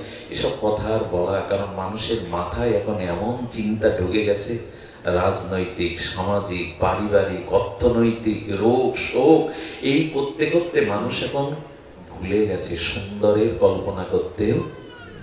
আসলে এত জ্বালার মধ্যে থাকলে তুমি বাবা এই আসরে বসে বলছো বটে, কিন্তু আমার জ্বালাই তো তুমি পড়নি। এইটাই তো উত্তর হয়ে ফিরে আসবে। কিন্তু এই জ্বালা তো মিটবে না, ওই জগতে না গেলে এই জ্বালা। আচ্ছা, এখানে যদি না আসতেন, ওই তো ওই জ্বালার মধ্যে, আগুনের মধ্যেই থাকতে হতো। এই জন্য এই চিন্তা যদি না করা যায়, এই মনের আলপনা যদি না আঁকা যায়, তাহলে ওর থেকেও আর রেহাই কোনোদিনই। ঘর তো পুড়ছে, জগৎ আজ অশান্তির দাবানলে পুড়ছে, কিন্তু কি হয় জানেন? বৃন্দাবনে আগুন লেগেছিল, দাও দাও করে আগুন লেগেছিল। কৃষ্ণ সকালের বলছেন সব চোখ বন্ধ কর, মধুমঙ্গল বলছেন আমি বন্ধ করব না। কিন্তু চোখ বন্ধ করতে বলছিস কেন? আমি ব্রাহ্মণ, আমি বুদ্ধিমান, তুই চোখ বন্ধ করতে বললেই কেন চোখ বন্ধ করবো? বলো কর না, বলে আমি করবো না। মধুমঙ্গল কি দেখলো জানেন? ব্রজে আগুন লেগে আছে। ব্রজধামকে পড়ানোর জন্য কংসপ্রেরিত অনল সমস্ত ব্রজকে দাও দাও করে দাবানলের মতো জ্বলছে। কৃষ্ণ করলেন কি? কৃষ্ণের মুখ থেকেই তো আগুনের সৃষ্টি। অনলকে হাতের মুঠোয় ধরে গোবিন্দ আগুন খেতে লাগলেন। ব্রজবাসীদের বাঁচাবে বলে, বৃন্দাবনকে বাঁচাবে, আগুন খেয়ে ফেললেন কৃষ্ণ। ভাগবত জগৎকে বললেন তোমার চারিদিকে এখন আগুন জ্বলছে, অশান্তি, তুমি গোবিন্দের চরণে শরণাপন্ন হও, গোবিন্দই তোমার দাবানল গিলে খাবেন। ভক্তের জন্য গোবিন্দ আগুনও গিলে খান। ভক্তের জন্য কি না পারেন তিনি? আগুন আপনি নেভাতে পারবেন না, তার শরণাপন্ন হন, তিনি আগুন ভক্তের জন্য গিলে। এগুলো না, এগুলো মনে মনে নিয়ে যেতে হয়। এই সিদ্ধান্তগুলো হৃদয়ে সিদ্ধান্ত রূপে নিতে হয়। আচ্ছা, পুড়ছে, লঙ্কা পুড়ছে, হনুমানের লেজের আগুনে পুরো সোনার লঙ্কা। সোনা কখন গলে গলে যায়? তীব্র আগুন না হলে, অ্যাসিড না হলে সোনা গলে? পুরো লঙ্কা সোনার নগরে পুড়ছে, ওর মধ্যে একজনের ঘর পড়েনি, বিভীষণ। তুলসী আছে, ভগবানের নাম আছে, আর বিভীষণের হৃদয়ে রাম ভক্তি আছে। সব ঘর পুড়লো। এর দ্বারা আমাদের কি জানালো? তুমিও ভক্তিকে হৃদয়ে ধারণ করো, ভগবানকে হৃদয়ে ধারণ করো, গৃহে ভক্তির অনুশীলন করো। সব ঘর পড়লেও তোমার ঘর পড়াবে না হনুমান। তোমার ঘর পড়বে না। আচ্ছা, হনুমান পুরো লেজ দিয়ে আগুন দিয়ে লঙ্কা পড়ালো, অথচ একটা লোমও পড়লো না। এসব গাল গল্প মেনে নেওয়া যায়? এরকম মানুষকে বলতে যাবে যুক্তিবাদ মানুষ বলে গাল গল্প দিচ্ছে। হনুমান পুরো লঙ্কা পোড়ালো, ওনার গায়ে পড়লো না। হনুমানও বিস্ময় প্রকাশ করে মা জানকীকে প্রশ্ন করেছিল, সীতা মা, জগৎ জননী মা, আমি লঙ্কা পোড়ালাম কিন্তু আমার অঙ্গের একটা লোমও পড়লো না। সীতা মা বলছে, বুকের দিকে তাকাও, ওখানে আমি আর তোমার প্রভু রাম বসে আছি, তো প্রভু যেখানে বসে আছে আগুন লাগবে কি করে?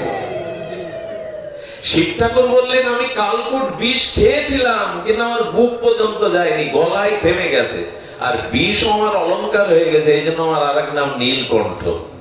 কারো কণ্ঠ যদি নীল হয় ভালো দেখায় তো। ভগবানের না বলো, ভগবান শিবকে বলা হলো, কেন বুকে বিষ যায়নি কেন? তোমার বুকের মধ্যে লাঞ্চের মধ্যে বিষ ঢুকিনি কেন কালকুট বিষ? বলে, ওখানে রাম নাম আছে তো, যেখানে ভগবানের নাম ওখানে বিষ যাবে কি করে? এই তো সমাধান। যারা বলছে তুমি কল্পনা করতে বলো না, আমরা জ্বলছি আমাদের জ্বালায় রাত দিন, তুমি কেন কল্পনা টেনে আনছো? বলছি, ওই কল্পনার ওই প্রেমের জগতে না গেলে আগুন নিভবেও না কোনো কালে। সংসার দাবানলো লীড় নক্ষত্রনায়, গুরুদেবের শরণাপন্ন হও, ভক্তির শরণাপন্ন হও, তবেই তো আগুন নিভবে। এই হলো সমাধান, এই হলো আমাদের শাস্ত্রীয় সমাধান। চলুন ব্রজে যাই। কয়েকবার বলছি কেন জানেন? যাওয়া অভ্যাস নাই তো, এই জন্য বারবার বলছি চলুন ব্রজে যাই। ব্রজে গোবিন্দ ফিরছেন, কল্পনা রং তুলিতে অনুরাগের ক্যানভাসে আপনারা আঁকুন। গোবিন্দ আসছে সেই গোধূলি বেলায়, বনলক্ষ্মীর বনসভা মধুময় আনন্দময় চিন্ময় বৃন্দাবনে। আর গোপীরা গোবিন্দের মুরলীর ধ্বনি যেই কানে গেছে, সমস্ত ঘরের কাজ ফেলে যমুনা পলিনে এসে চাতকের মতো উৎকণ্ঠিত হয়ে উত্তর কষ্টের বৃন্দাবনের বনপথের দিকে তাকিয়েছে। আমরা অপেক্ষা করি তো, আমরা এরকম অপেক্ষা করি তো গোবিন্দের জন্য।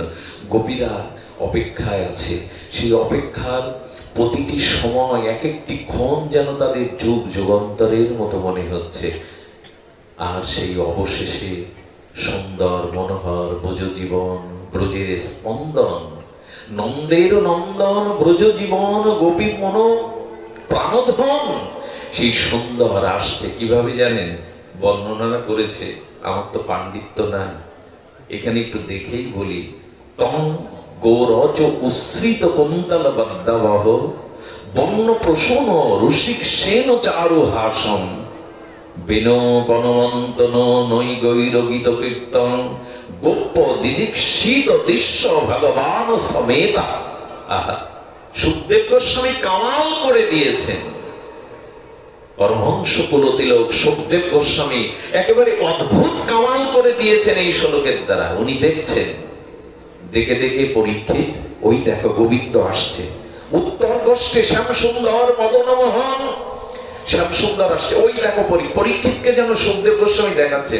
এই জন্য এই আসনে বসলে তার কিছু যোগ্যতা থাকতে হয়। কি যোগ্যতা জানেন?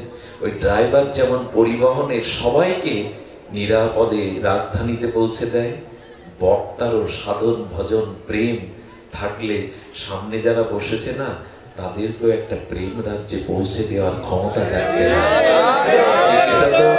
এটা তো আমার নাই। এই জন্য এই আসনে বসতে গেলে তার ন্যূনতম একটা গুণ থাকতে হবে, মহিমা থাকতে হবে, যেন সামনে যারা এই দিকে তাকিয়ে বসে আছে, আমি যেন তাদের এই কাম রাজ্য থেকে আমি প্রেমের রাজ্যে কিছুটা এগিয়ে দিতে পারি সারথি হয়ে। এই যোগ্যতা না থাকলে এই আসনকে অপমান করা হয়। সে যোগ্যতা তো আমার নাই।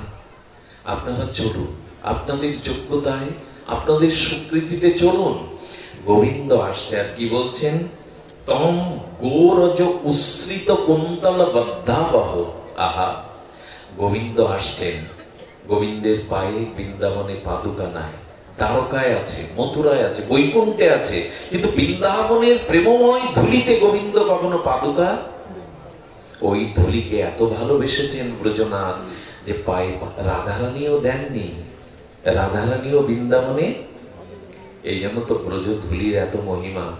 একটা নিবেদন করি, যারা কখনো বৃন্দাবনে যাবেন জুতোটা খুলে রেখে তবে ব্রজের মাটিতে, মথুরার মাটিতে পা দেবে। কারণ স্বয়ং ভগবান, যশোদা বলছে, গোপাল কানাইয়া লালা, তোর চরণ এত কমল যে আমি মাঝে মাঝে আঙুল দিলে না ওই জায়গায় লাল হয়ে যায়। মাখনে আঙুল দিলে যেমন মাখনের মধ্যে প্রবেশ করে আঙুলটা, তোর চরণে হাত দিলে লাল হয়ে যায়। এই চরণ নিয়ে তুই গোষ্ঠে যাবি, কত কাঁটা আছে, কত কাকর আছে, তোর চরণে ব্যথা লাগবে না। এই দেখ, একটা পাদুকা এনেছে নন্দ বাবা, তো মহারাজ পাদুকা পরে নে। বলে, মা আমার সখারা, আমার নবলক্ষ ধেনু গাভীরা তো বৃন্দাবনে পাদুকা পায়ে দিয়ে যায় না। ওদের আমি যেমন ভালোবাসি ওরাও ভালোবাসি। ভালোবাসার মানুষ খালি পায়ে ব্রজে বিচরণ করবে, আমি তো করতে পারি না। মা গ্রহণ করলেন না। এই জন্য ব্রজধূলিতে পাদুকা পরতে নেই, পায়ে দিতে নেই। ওই ধূলির এমন কিছু ক্ষমতা আছে, ওটা ভক্তিভরে অঙ্গে ভাঙলেই কাজ করবে। কেউ কেউ বলে কি বশীকরণ করে, এরকম আছে কিনা? কারো গায়ে নাকি ছিটিয়ে দিলে সে তার পেছনে ছুটে, এরকম তান্ত্রিক মন্ত্রতন্ত্র এইসব বলে বেড়ায়। জানি না, এমন অনেক সময় খাটেও ঘর বাড়ি ধর্ম ত্যাগ করে তার পিছনে কিছু একটা বশীকরণ তো সে করেছে, সব ত্যাগ করে। আমার মনে হয় কি, যদি গোবিন্দকে বশীকরণ করতে চান যে গোবিন্দ আপনার পিছনেও ছুটে বেড়ায়, তবে সেই বশীকরণের ধুলি হলো বৃন্দাবনের ধুলি। ওটা গায়ে মাগলে গোবিন্দ ছুটে বেড়াবে, বশীকরণের ধুলি। তো গোবিন্দ আসছেন, আর গোপীরা সেই বংশীধ্বনি উৎকর্ণ হয়ে কি দেখছেন জানেন? গোবিন্দ আসতে গিয়ে শ্রান্ত হয়ে গেছেন, ক্লান্ত হয়ে গেছেন। আর ওই শ্রান্ত পথে, পথশ্রান্তে গোবিন্দের গায়ে বিন্দু বিন্দু শ্বেত ঘাম হচ্ছে, বিন্দু বিন্দু শ্বেতকণিকা ঘাম হয়েছে। আর গোবিন্দ কি করেছেন? ওই ঘামের উপরে মুখবদনে বিন্দু বিন্দু শ্বেত শুভ্র ওই যে ঘাম, ওতে কি করেছে জানেন? তম গোরজ উচ্ছ্রিত, তম গোরজ উচ্ছ্রিত, অর্থাৎ গাভীর খুরের যে ধুলাগুলো বৃন্দাবনের, সেগুলো উঠছে। গাভীর পাল আসছে, গোধূলি শব্দটা ওইখান থেকে আসছে। গোয়ালে যখন রাখাল গাভীগুলিকে ফিরিয়ে আনে, তখন তাকে বলে গোধূলি। সেই গোখুর উচ্চরিত ব্রজের ধুলিগুলো উড়ে উড়ে এসে না ওই ঘামের উপরে ব্রজের ধুলিগুলো মেখে যাচ্ছে। এবার মনে মনে ভাবো। আর এখানে গোবিন্দ কি বলেছেন? গোরজ উচ্ছ্রিত কুন্তলা বদ্ধা বহ। গোবিন্দের কেশকে কুন্তল বলেছে, চুল বলেনি, কেশ বলেনি। কি বলেছেন? কুন্তলা বদ্ধা বহ। গোবিন্দের কেশটা কোসরানো, ঠিক এই মাথার কাছে কুচতে কুচতে পড়েছে। ছিল গুরু মহারাজকে প্রশ্ন করা হয়েছিল, কৃষ্ণের চুলটা কোসরানো কেন? বলো, রাধারানীর পাশে যখন দাঁড়ায়, রাধারানীর সমস্ত অঙ্গই তো প্রেম দিয়ে গড়া, প্রেমময়ী, মহাভাবময়ী। তাই গোবিন্দ চিন্তা করে, আমার চুলগুলো যদি রাধারানীর চুলগুলোকে বাঁকা না হলে, কোসরানো না হলে তো আঁকড়ে ধরতে পারবে না। কেশের স্পর্শ হলেও যদি আমার প্রেম আসে, আনন্দ আসে। তিন জায়গায় কোন ঠাকুর বাঁকা না, হ্যাঁ, রাম বাঁকা না, বিষ্ণু বাঁকা না, নারায়ণ বাঁকা না, তুমি তিন জায়গায় বাঁকলে কেন? বলো, রাধা প্রেমটা হৃদয়ে এত ভার হয়ে গেছে যে আমার তিন জায়গায় বেঁকে গেছে। আর মাঝে মাঝে একটু বেঁকে যায় যাতে স্পর্শটা লাগে। এখানে কিন্তু আবার নায়ক নায়িকা বুদ্ধি করবেন না, তাহলে সব শেষ হয়ে যাবে। গোবিন্দ তার লাদিনী অন্তরঙ্গা প্রেমকে স্পর্শ করার জন্য কুন্তলা বদ্ধাবহ, কি বর্ণনা! সুখদেব গোস্বামী বলছেন, পরীক্ষিত দেখো, দেখাচ্ছেন উনি দৃশ্যগুলো দেখাচ্ছেন যে কৃষ্ণের কুন্তলা বদ্ধাবহ কেশটা কোসরানো হয়ে এভাবে পড়েছে। আর পড়েছে, পড়ে কি করছে জানো? ওই কুন্তল বদ্ধাবহ কেশের উপরে ঘামগুলো বিন্দু বিন্দু ওতে গিয়ে গোরজ উচ্ছ্রিত, গোরজটা গিয়ে পড়ছে। আমরা কল্পনা করতে পারবো, কিন্তু গোপীরা দেখছে, হ্যাঁ, বন্য পশুন রসিক শ্যাম চারু হাসন। আর ওইভাবে প্রকৃতি দেবী, বৃন্দাবনের প্রকৃতি যেন গোবিন্দকে শৃঙ্গার করে দিয়েছে। পীতবরণ। আর গোবিন্দের ঠোঁটের কোণে কি আছে? চারু হাসন। হাসি কয় প্রকার? হাসি স্মিত হাস্য, অট্টহাস্য, উপহাস্য আছে না? উপহাস করে হাসি, হাসি কিনা? কেউ কেউ অট্ট হাসি দেয়, যাত্রা মঞ্চে হো হো করে এখন আর হাসলাম না আমি। অট্ট হাসি আছে, স্মিত আছে, কিন্তু গোবিন্দের হাসিটা কি? চারু হাসন। চারু হাসন মানে একেবারে সেই হাসির মধ্যে আছে। শিল্পী যখন কোন দৃশ্যকে অঙ্কন করে, সেই দৃশ্যগুলো দেখে মানুষ দেখবেন মানে চোখগুলো বিস্ফোরিত আকারে অপূর্ব কাঞ্চনজঙ্ঘার দৃশ্য যেমন দেখে, বাহ, চোখটা বড় হয়ে যায়, মুখ দিয়ে একটা শব্দ বের, বাহ কি সুন্দর। তেমনি গোবিন্দের হাসিটা নয়নের কোণে, এই ঠোঁটের কোণে, অধরের কোণে এমন করে লুকিয়ে আছে, যার নাম দিয়েছেন গোস্বামী বা চারু হাসন। যেন শিল্পীর তুলির আনন্দময় হাসির বিচ্ছরণ ছড়িয়ে পড়ছে। চাঁদ হাসে যেমন পূর্ণিমায়, জগৎ আলোকিত হয়, গোবিন্দের ঠোঁটের কোণের হাসিটাতে যেন বৃন্দাবনকে হাস্যোজ্জ্বল আলোকিত করে তুলেছে। চারু হাসন। পীতবরণ। পীতবরণ কেন জানেন? মানুষ কোনোদিন হলুদ ধুতি না পরলেও, হলুদ শাড়ি না পরলেও অনুরাগের মিলন বিবাহের দিনে পরে, কারণ ওইটা অনুরাগের রং। পীতবরণটা হলো অনুরাগের, বিবাহের দিন বরবধূর মনে লেগে থাকে অনুরাগ। গোবিন্দও যেন বলছেন আমি পীতবরণ, এটা রাধারানীর অঙ্গবর্ণ, যাতে রাধারানীর ভাবটা, কান্তিটা আমার অঙ্গে মিশে থাকে, তাই গোবিন্দ পীতবরণ ধারণ করে। পীতবরণ কাকে বলে? টিয়া পাখির, সুখ পাখি, টিয়া পাখির যে পালক, এখন তো টিয়া পাখি খুব কম দেখা যায়, টিয়া পাখির যে পালকের যে রংটা, ওটাই হলো পীতবরণ। আচ্ছা, গোবিন্দ রাধারানীর অঙ্গ পীতবরণকে ধারণ করেছেন, যাতে ওই ছোঁয়াটা আমার অঙ্গে লেগে অনুরাগ জন্মায়। আর রাধারানী কি করেছেন? গোবিন্দ ধারণ করেছেন পীতাম্বর, আর রাধারানী নীলম্বর, নীল রঙের শাড়ি। তার কারণ তোমার ভাবটা, তোমার অঙ্গ জ্যোতিটা যেন আমাতে মিশে যায়। ভালোবাসলে হয় না, ভালোবাসার একটা রং আছে, আছে কিনা? ভালোবাসার রং আছে, অনুরাগ। তো যে যাকে ভালোবাসে তার রংটাই সে পছন্দ করে অঙ্গে ধারণ করে, করে কিনা? তার গোবিন্দ রাধারানীর অঙ্গকান্তি পীতবরণ ধরেছে। আর পীতবরণ ধরার একটা ঘটনা আছে, শুনলে আপনাদের লোভ হবে। আর লোভ জাগানোর জন্যই তো আজকের হরি কথা, লোভ জাগুক। কৃষ্ণকে, রাধা মাধবকে, প্রেম ভক্তিকে, ব্রজকে যদি পেতে চাও, লোভ বাড়াও, লোভ রূপ মূল্য দিয়ে কিনে না। এখানে লোভ, যোগ, ধ্যান এইসব না, এখানে যদি আমারও এমন হতো, গোবিন্দের মতো আমিও ভালোবাসতে পারতাম, আমিও এভাবে ব্রজে গোবিন্দকে ভালোবাসা দিতে পারতাম, লোভাত। গোস্বামী বলেছেন লোভ বাড়া। গোবিন্দ পীতবরণ ধারণ করেছেন কেন? ওই যে বললাম, বিবাহের দিন বর কেবল আর কন্যা কেবল এই লাল বা পীতবরণ ধারণ করে, তার পরের দিন খুলে ফেলে কিনা? তারপরে আর একদিন ওটা আলমারিতে তুলে রেখে দেয়। আচ্ছা, শিব ঠাকুরকে গিয়ে যদি বলেন আমি তোমাকে বর রূপে পেতে চাই, শিব ঠাকুর আর কোন কন্যাকে, কুমারীকে নেবে? তাহলে শিবরাত্রির দিনে কুমারীরা জল ঢালে কেন? শিবকে প্রতিরূপে পাবে বলবে, যেমন কেউ না ফেললেও কোনো কোনো কুমারী রাত দুপুরে চলে যায়। আমি একবার শুনেছিলাম আমাদের মুখে, কুমারীরা শিব ঠাকুরের মাথায় জল ঢেলে শিব ঠাকুরকে বর রূপে চায় না, কেউ চায় না। আর যদি ঠিক ঠিক শিব ঠাকুরকে বর রূপে পেতেন তো ভয়ে আড়ষ্ট হয়ে মরে যেতেন। সাপ গলায়, বাঘের ছাল পরা, হাড়ের মুন্ডু মেনে নেবে এই যুগের মেয়েরা? ছাই ভস্ম মাখা, কোথায় হিমানি পাউডার। এই জন্য শিবের মতো বর মরে গেলেও স্বপ্নে ওরা চাইবে না। শিবকে বর রূপে কোন কুমারী চায় না। কি চাই জানেন? তোমার মতো বর চায়, তোমাকে না, তোমার মতো।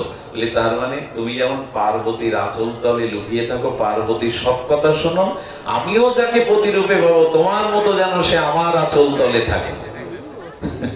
এই জন্য শিব ঠাকুর পার্বতীকে ছাড়া আর কারোর হাত।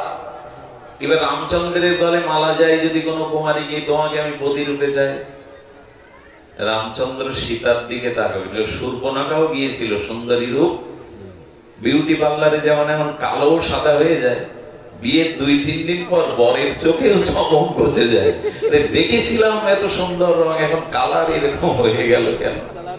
বিউটি পার্লারে সেজে হাতে বড় বড় নখ রেখে নখ পালিশ দিয়ে শূর্পণখাও গিয়েছিল, গিয়ে বলছে, রাম তোমার মতো সুন্দর পুরুষ আর এই জগতে কেউ নেই, আর আমার মতো সুন্দরী এই জগতে কেউ নেই। দেখবেন যারা গিয়ে এরকম বলে না, এদের সন্দেহ করবে তোমাকে দেখতে একেবারে অমুক তমুক, সব বানানো কথা। রামচন্দ্র তখন বারবার সীতার দিকে তাকাচ্ছেন।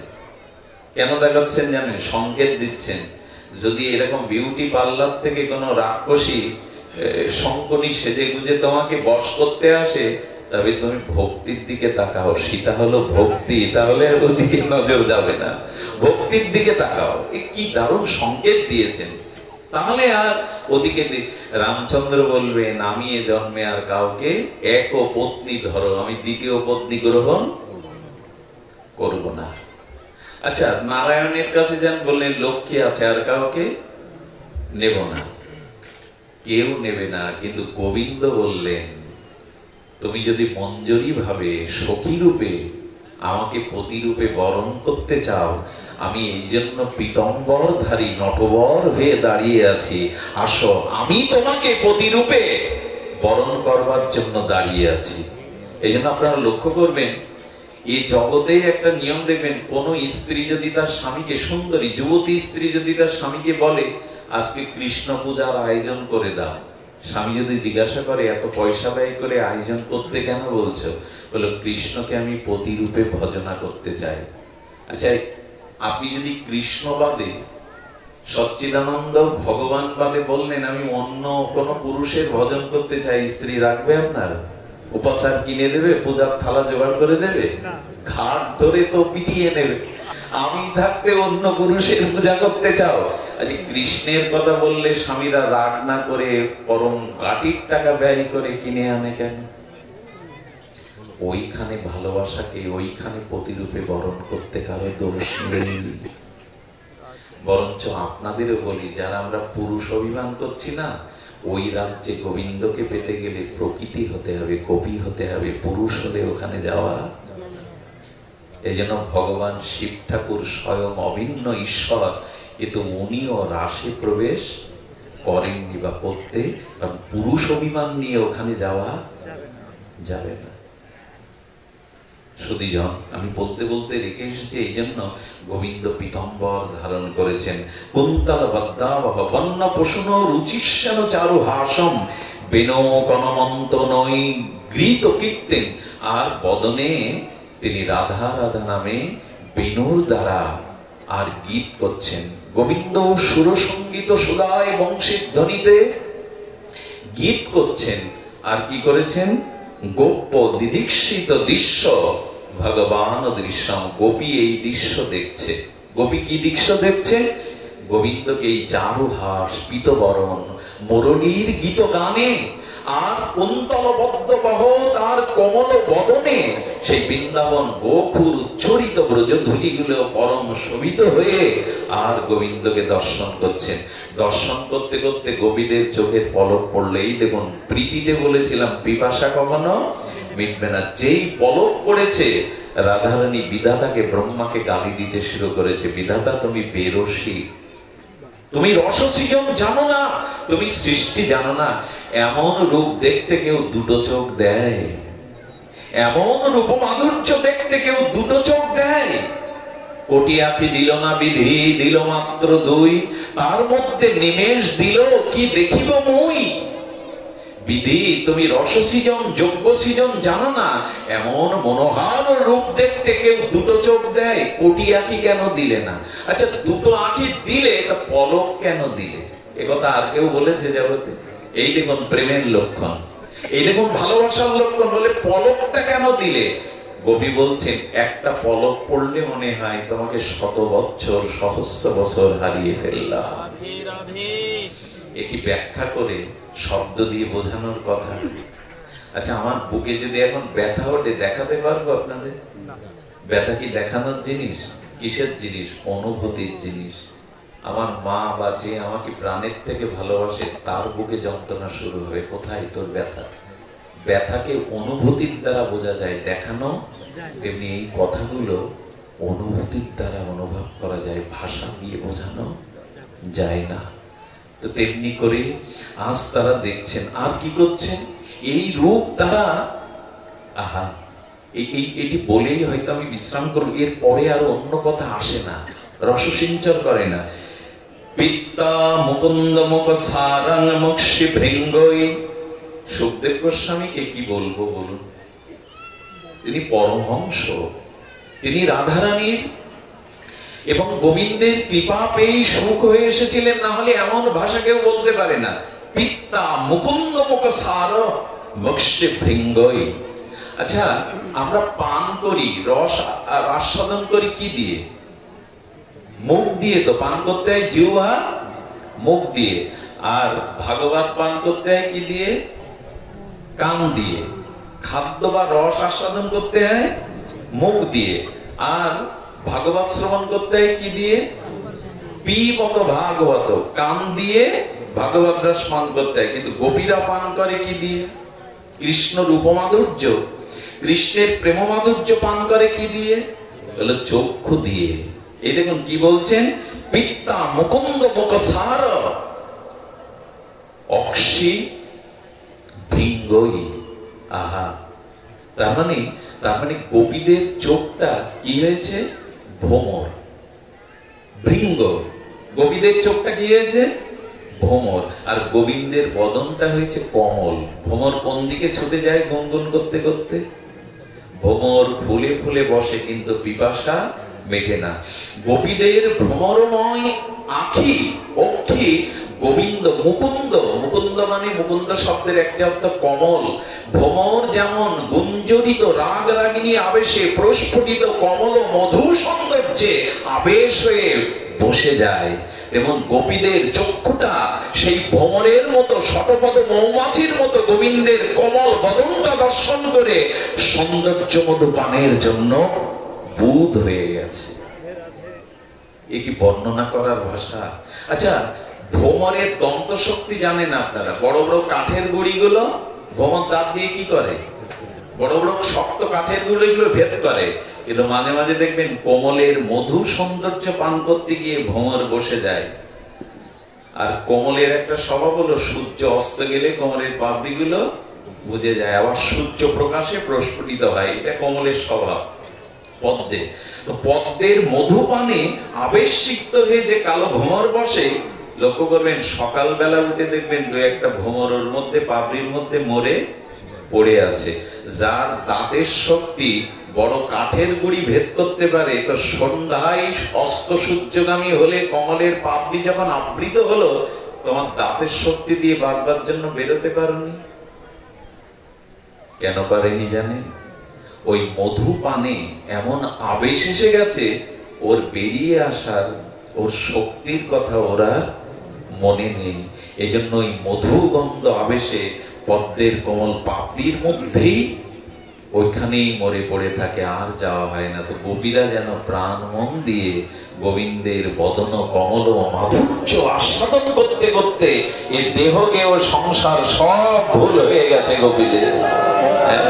পিতা মুকুন্দ মুখ সার অক্ষি ভৃঙ্গই। ভাগবতের এক একটি শব্দ না আমাদের ভাসিয়ে নিয়ে যেতে পারে। আর কি হয়েছে জানেন? আচ্ছা, গোবিন্দের ওই সৌন্দর্য প্রেমময় মুখবাণী যদি কেউ তাকায়, তাতে ফলটা কি হয়? গোপীদের সারাদিনের যে বিরহ জ্বালা ছিল, সারাদিন তো তাকে নয়নে দেখেনি। গোপীদের যে বিরহ জ্বালা ছিল, এরকম এস্তপং জহু বিরহ জং ব্রজ শোষিত ওহি। গোপীদের কৃষ্ণ বিরহের সারাদিনের যে বিরহ, সেই বিরহের জ্বালাটা ওই মুখপানে চাইলেই দূর হয়ে যায়। আমি আপনাদের বলি, সারাদিনে যে যন্ত্রণাটা আমাদের বুকে ছিল, এখন কিছুটা কমেছে কিনা? বিষয় জ্বালাটা, যন্ত্রণাটা এখানে কমেছে কিনা? কারণ এখানে শব্দ ব্রহ্ম কৃষ্ণ আপনার কর্ণ দিয়ে হৃদয়ে যাচ্ছে, আর এই কারণে জ্বালাও নিভে গেছে। আচ্ছা, গোপীদের সকাল থেকে সন্ধ্যা পর্যন্ত বিরহ জ্বালায়, এখানে কি বলছেন? স্ত্রাপতং জহু বিরহজন। বিরহে অনলে গোপীরা পুড়ত, গোবিন্দ বদন যেন কতকাল দেখিনি। এক নিমেষেই যারা সহস্র যুগ হারিয়ে ফেলে, তারা সকাল থেকে সন্ধ্যা পর্যন্ত না দেখলে কি হয়? আচ্ছা, বিরহ কখন আসে? কিছু অপরাধ নিয়ে না, আমি হয়তো একটু সময় নিচ্ছি, কিন্তু এই কথা লোভ সামলানো নাই, একটু একটু কৃপা করে সময় দিন। সেটি হলো বিরহ আপনার জীবনে কখন আসে। এবং আমি আপনার কাছে করজোরে বিনীত জিজ্ঞেস করছি, আপনার বিরহ কাদের জন্য? আমি একটু বলি আপনাদের, এই জগতে কান্না এবং হাসি দুটোই প্রয়োজন বেঁচে থাকার। একটা মানুষ যদি সারা জীবন কাঁদে বাঁচবে না, আর একটা মানুষ সারা জীবন হাসলেও সেটা না কাঁদলে সে, আরে জন্মের পরেই তো ডাক্তার না কাঁদলে চিন্তার ভাঁজ পড়ে যায়, কাঁদাবার জন্য চিন্তা করে। কান্না হাসি দুটো পাখির টানার মতো, দুটোই দরকার। দেখবেন খুব পাথর শোকে কেউ মারা গেলে যদি না কাঁদে, তার মস্তিষ্ক বিকৃতি হয়ে যায়, উন্মাদ হয়ে যায়। এই জন্য মনোবিজ্ঞানীরা বলেন ওকে কাঁদাও, ওকে কাঁদালেই ও সুস্থ হবে। পাথর হয়ে যায়, পাথরেই তার স্মৃতিশক্তি লোপ পায়। এই জন্য কান্না হাসি দুটোই দরকার। তবে বলি কি, আমরা হাসতেই ভুলে গেছি। কান্না ছাড়া আমাদের জীবনে সারা জীবন দুঃখ যন্ত্রণায় আমরা ভিতরে কাঁদছি। এই জন্য অস্ট্রেলিয়ায়, জার্মানিতে, আমেরিকাতে একটা ক্লাব সৃষ্টি হয়েছে। সেই ক্লাবটা হলো হাসির ক্লাব। হাসলে আপনার হাড়ের ভার মুক্ত হবে, হাড়টা সুস্থ থাকবে। আছে না? আছে কিনা? হাসির ক্লাব তৈরি হয়েছে। ওইখানে কি ইচ্ছা করে হাসে সবাই? হাসির কোনো, এই জন্য মিরাক্কেলটা এত জনপ্রিয় হয়েছিল। ইন্ডিয়ান মিরাক্কেলটা আমিও দেখতাম এই জন্য নিজের অজান্তেই হাসিটা, হাসিও দরকার, কিন্তু সেই সাথে কান্নাটাও দরকার। কিন্তু আমার প্রশ্ন হলো, আমরা হাসতে এখন নকল হাসি, আমরা হাসতে ইচ্ছা না করলেও প্রাণ খোলা হাসি ফুরিয়ে গেছে। হাসুন। আর আমার মনে হয় প্রাণ খোলা অকৃত্রিম হাসিটা ভাগবতে এলে হয়। এখানে কান্নাটাও যেমন যথার্থ হয়, কান্না হাসির এই দোলাতেই আমাদের জীবন। তবে এখানে বলবো, হাসতে যদি হয় ভগবানের জন্যই হাসুন, কাঁদতেও যদি হয় তবে ভগবানের জন্য কাঁদুন। অন্যের জন্য কাঁদলে এর মূল্যায়ন তারা করবে না। পুত্র বলে, পরিজন বলে, কুটুম্ব বলে যতই কাঁদুন, এর মূল্য তারা চোখের জলের মূল্য দেবে না। তো ভগবানের বিরহের জ্বালা কাদের আসে? আমাদের তো সংসার বিরহের জ্বালা, কিন্তু ভগবানের জ্বালা, দেখুন কথাগুলি কত মার। গোপীদের কাব্যের জন্য হৃদয়ে জ্বালা হচ্ছে, গোবিন্দ বিরহে তাদের হৃদয় জ্বলে পড়ে। কবে আমাদের এমন হবে? গোবিন্দের জন্য আমাদের হৃদয়ে জ্বালা হবে।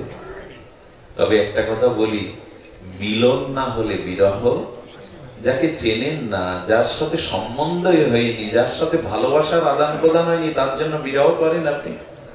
তার মানে সংকেত দিচ্ছে কি, কৃষ্ণ বিরহ আপনার তখনই আসবে যখন কৃষ্ণের সাথে আপনার মিলন হবে। আমাদের কৃষ্ণ বলে বিরহ আসে না, বিরহ জ্বালায় দগ্ধীভূত হই না। কেন জানেন?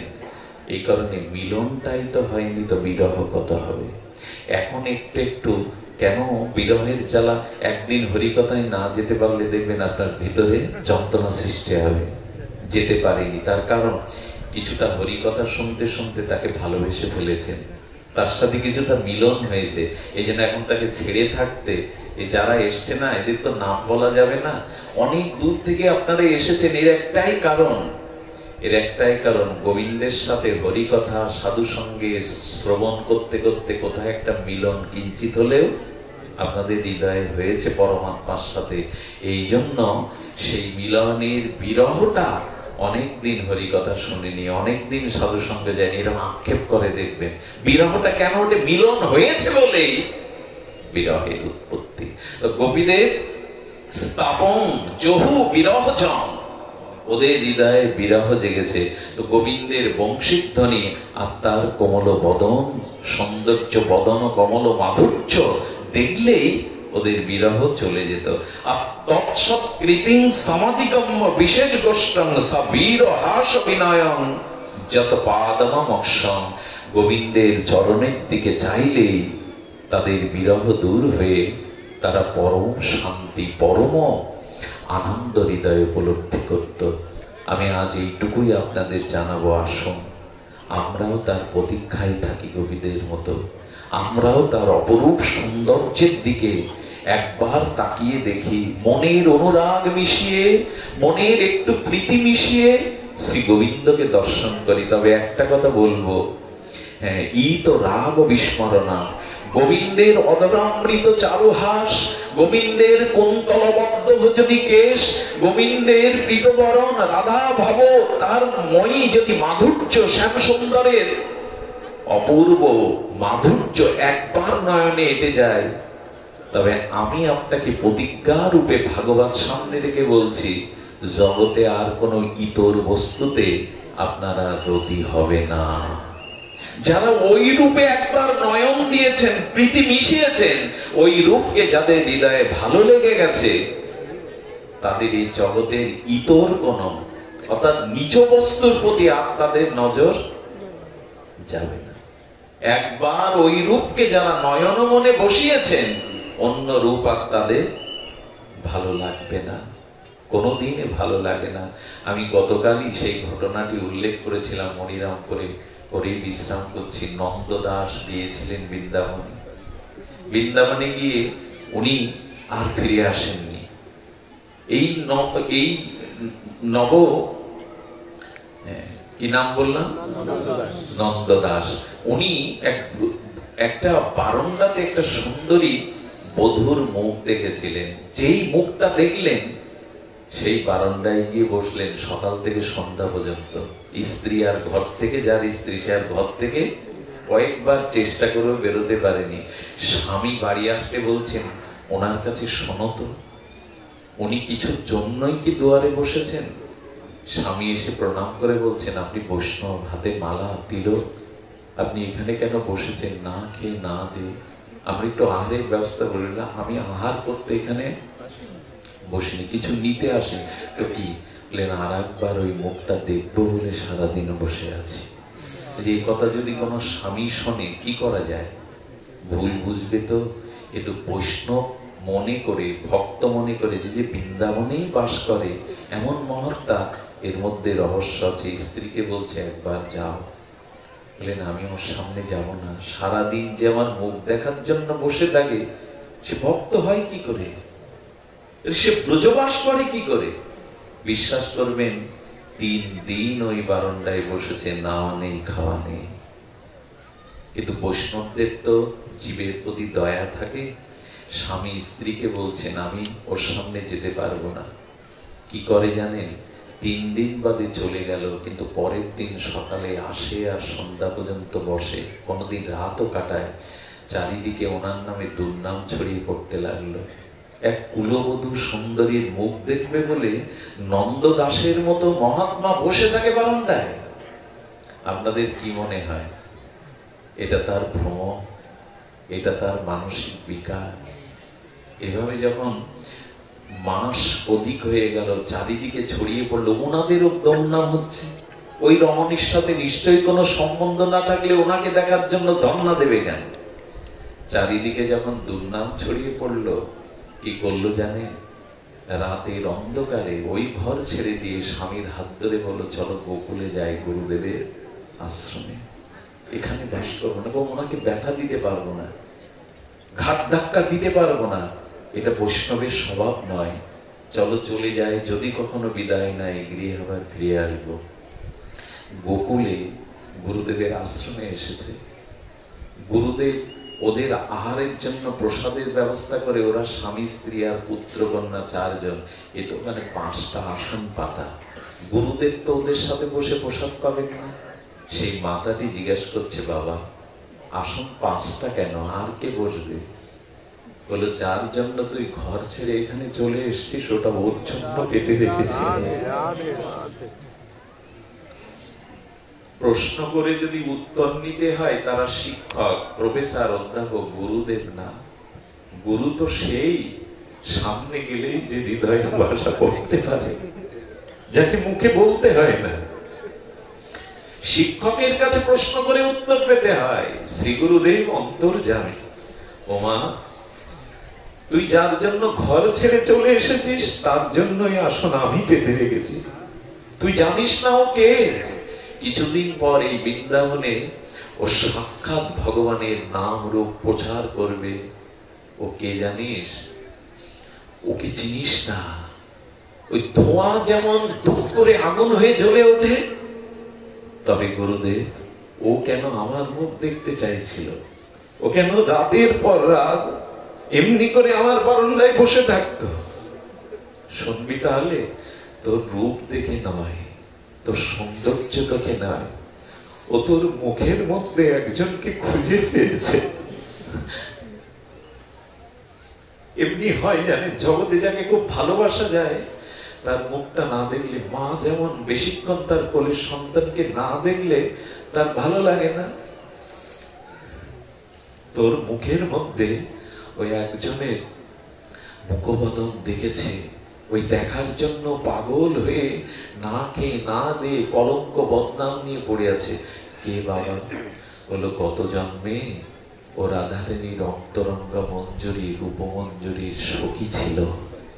তোর রূপের মধ্যে রূপমঞ্জুরির ছায়া দেখতে পেয়েছে, তাই তো রাত দিন ওখানে পড়ে রয়েছে।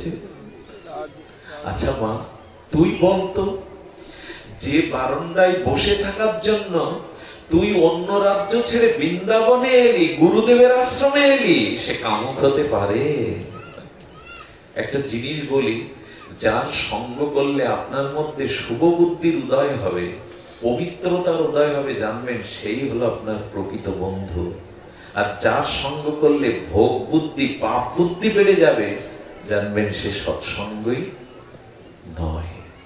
তো মা, এক মাস তোর বারান্দায় ওর গায়ের হাওয়া লেগেছে, তাতে তুই ঘর সংসার ছেড়ে গুরুদেবের আশ্রমে চলে এসেছিস। ও ভক্ত না হলে এমন হয় রে। কিছুক্ষণ পর প্রবেশ করলো, গুরুদেবের চরণে প্রণাম করে হাওমাও করে কেঁদে উঠল, কৃপা করুন আমায়। গুরুদেব চরণামৃত দিলেন। সেই দুপুটা চরণামৃত পেয়ে, গুরুর চরণ রজ পেয়ে ভাবাবিষ্ট হয়ে গেল। এরপর থেকেই তাকে দেখে সে রূপমঞ্জুরির ধ্যান করতে করতে নিত্য লীলায় ডুবে থাকতো। নন্দ দাসের পথ বিখ্যাত হয়ে গেল। সম্রাট আকবর একদিন এলো, তুমি কি দেখে দেখে, কোন রূপমঞ্জুরি, কোন রাধা মাধব, কোন অষ্টসখী তুমি দেখে দেখে বর্ণনা করো, আমাকে শোনাও সেই লীলা কিভাবে দেখো। আকবরকে বলবে না বলে নন্দ দাস অযোগ্যকে, কারণ আকবর সম্রাট হতে পারে, রাধা মাধবের যুগল মহিমা কি বুঝবে, এই জন্য একে তো সম্রাট, তাই উনি রাধা মাধবকে চিন্তা করতে করতে ওখানেই নন্দদাস চিরদিনের মতো নিত্য লীলায় দেহ রাখলো। আমি বলি কি, ওই ভালোবাসার মূর্তিকে হৃদয়ে নয়ন মনে এঁকে নিন, যাতে জগতে আর কোনো রূপ নয়নে না ধরে। গোবিন্দের অধরামৃত যারা পেয়েছে, গোবিন্দের চরণামৃত যারা পেয়েছে, রাধারানীর সৌন্দর্যকে যারা দেখেছে, ইতর রাগ বিস্মারণাং, ভাগবতে গোবিন্দ বলছেন, তাদের ইতর বস্তুতে আর কোন রাগ বা শক্তি আসবে না। আজ এইটুকুই। চণ্ডীপুর বাসী এই যজ্ঞের আয়োজন করেছে, এই অধিবাসে আপনারা পায়ের ধুলো দিয়েছেন, এদের জন্য আশীর্বাদ করুন, এদের যজ্ঞ যেন সম্পূর্ণ হয়, এদের যজ্ঞ যেন যুগল গ্রহণ করে। নিতাই গৌরের কৃপা। আপনারা সবাই আশীর্বাদ করবেন।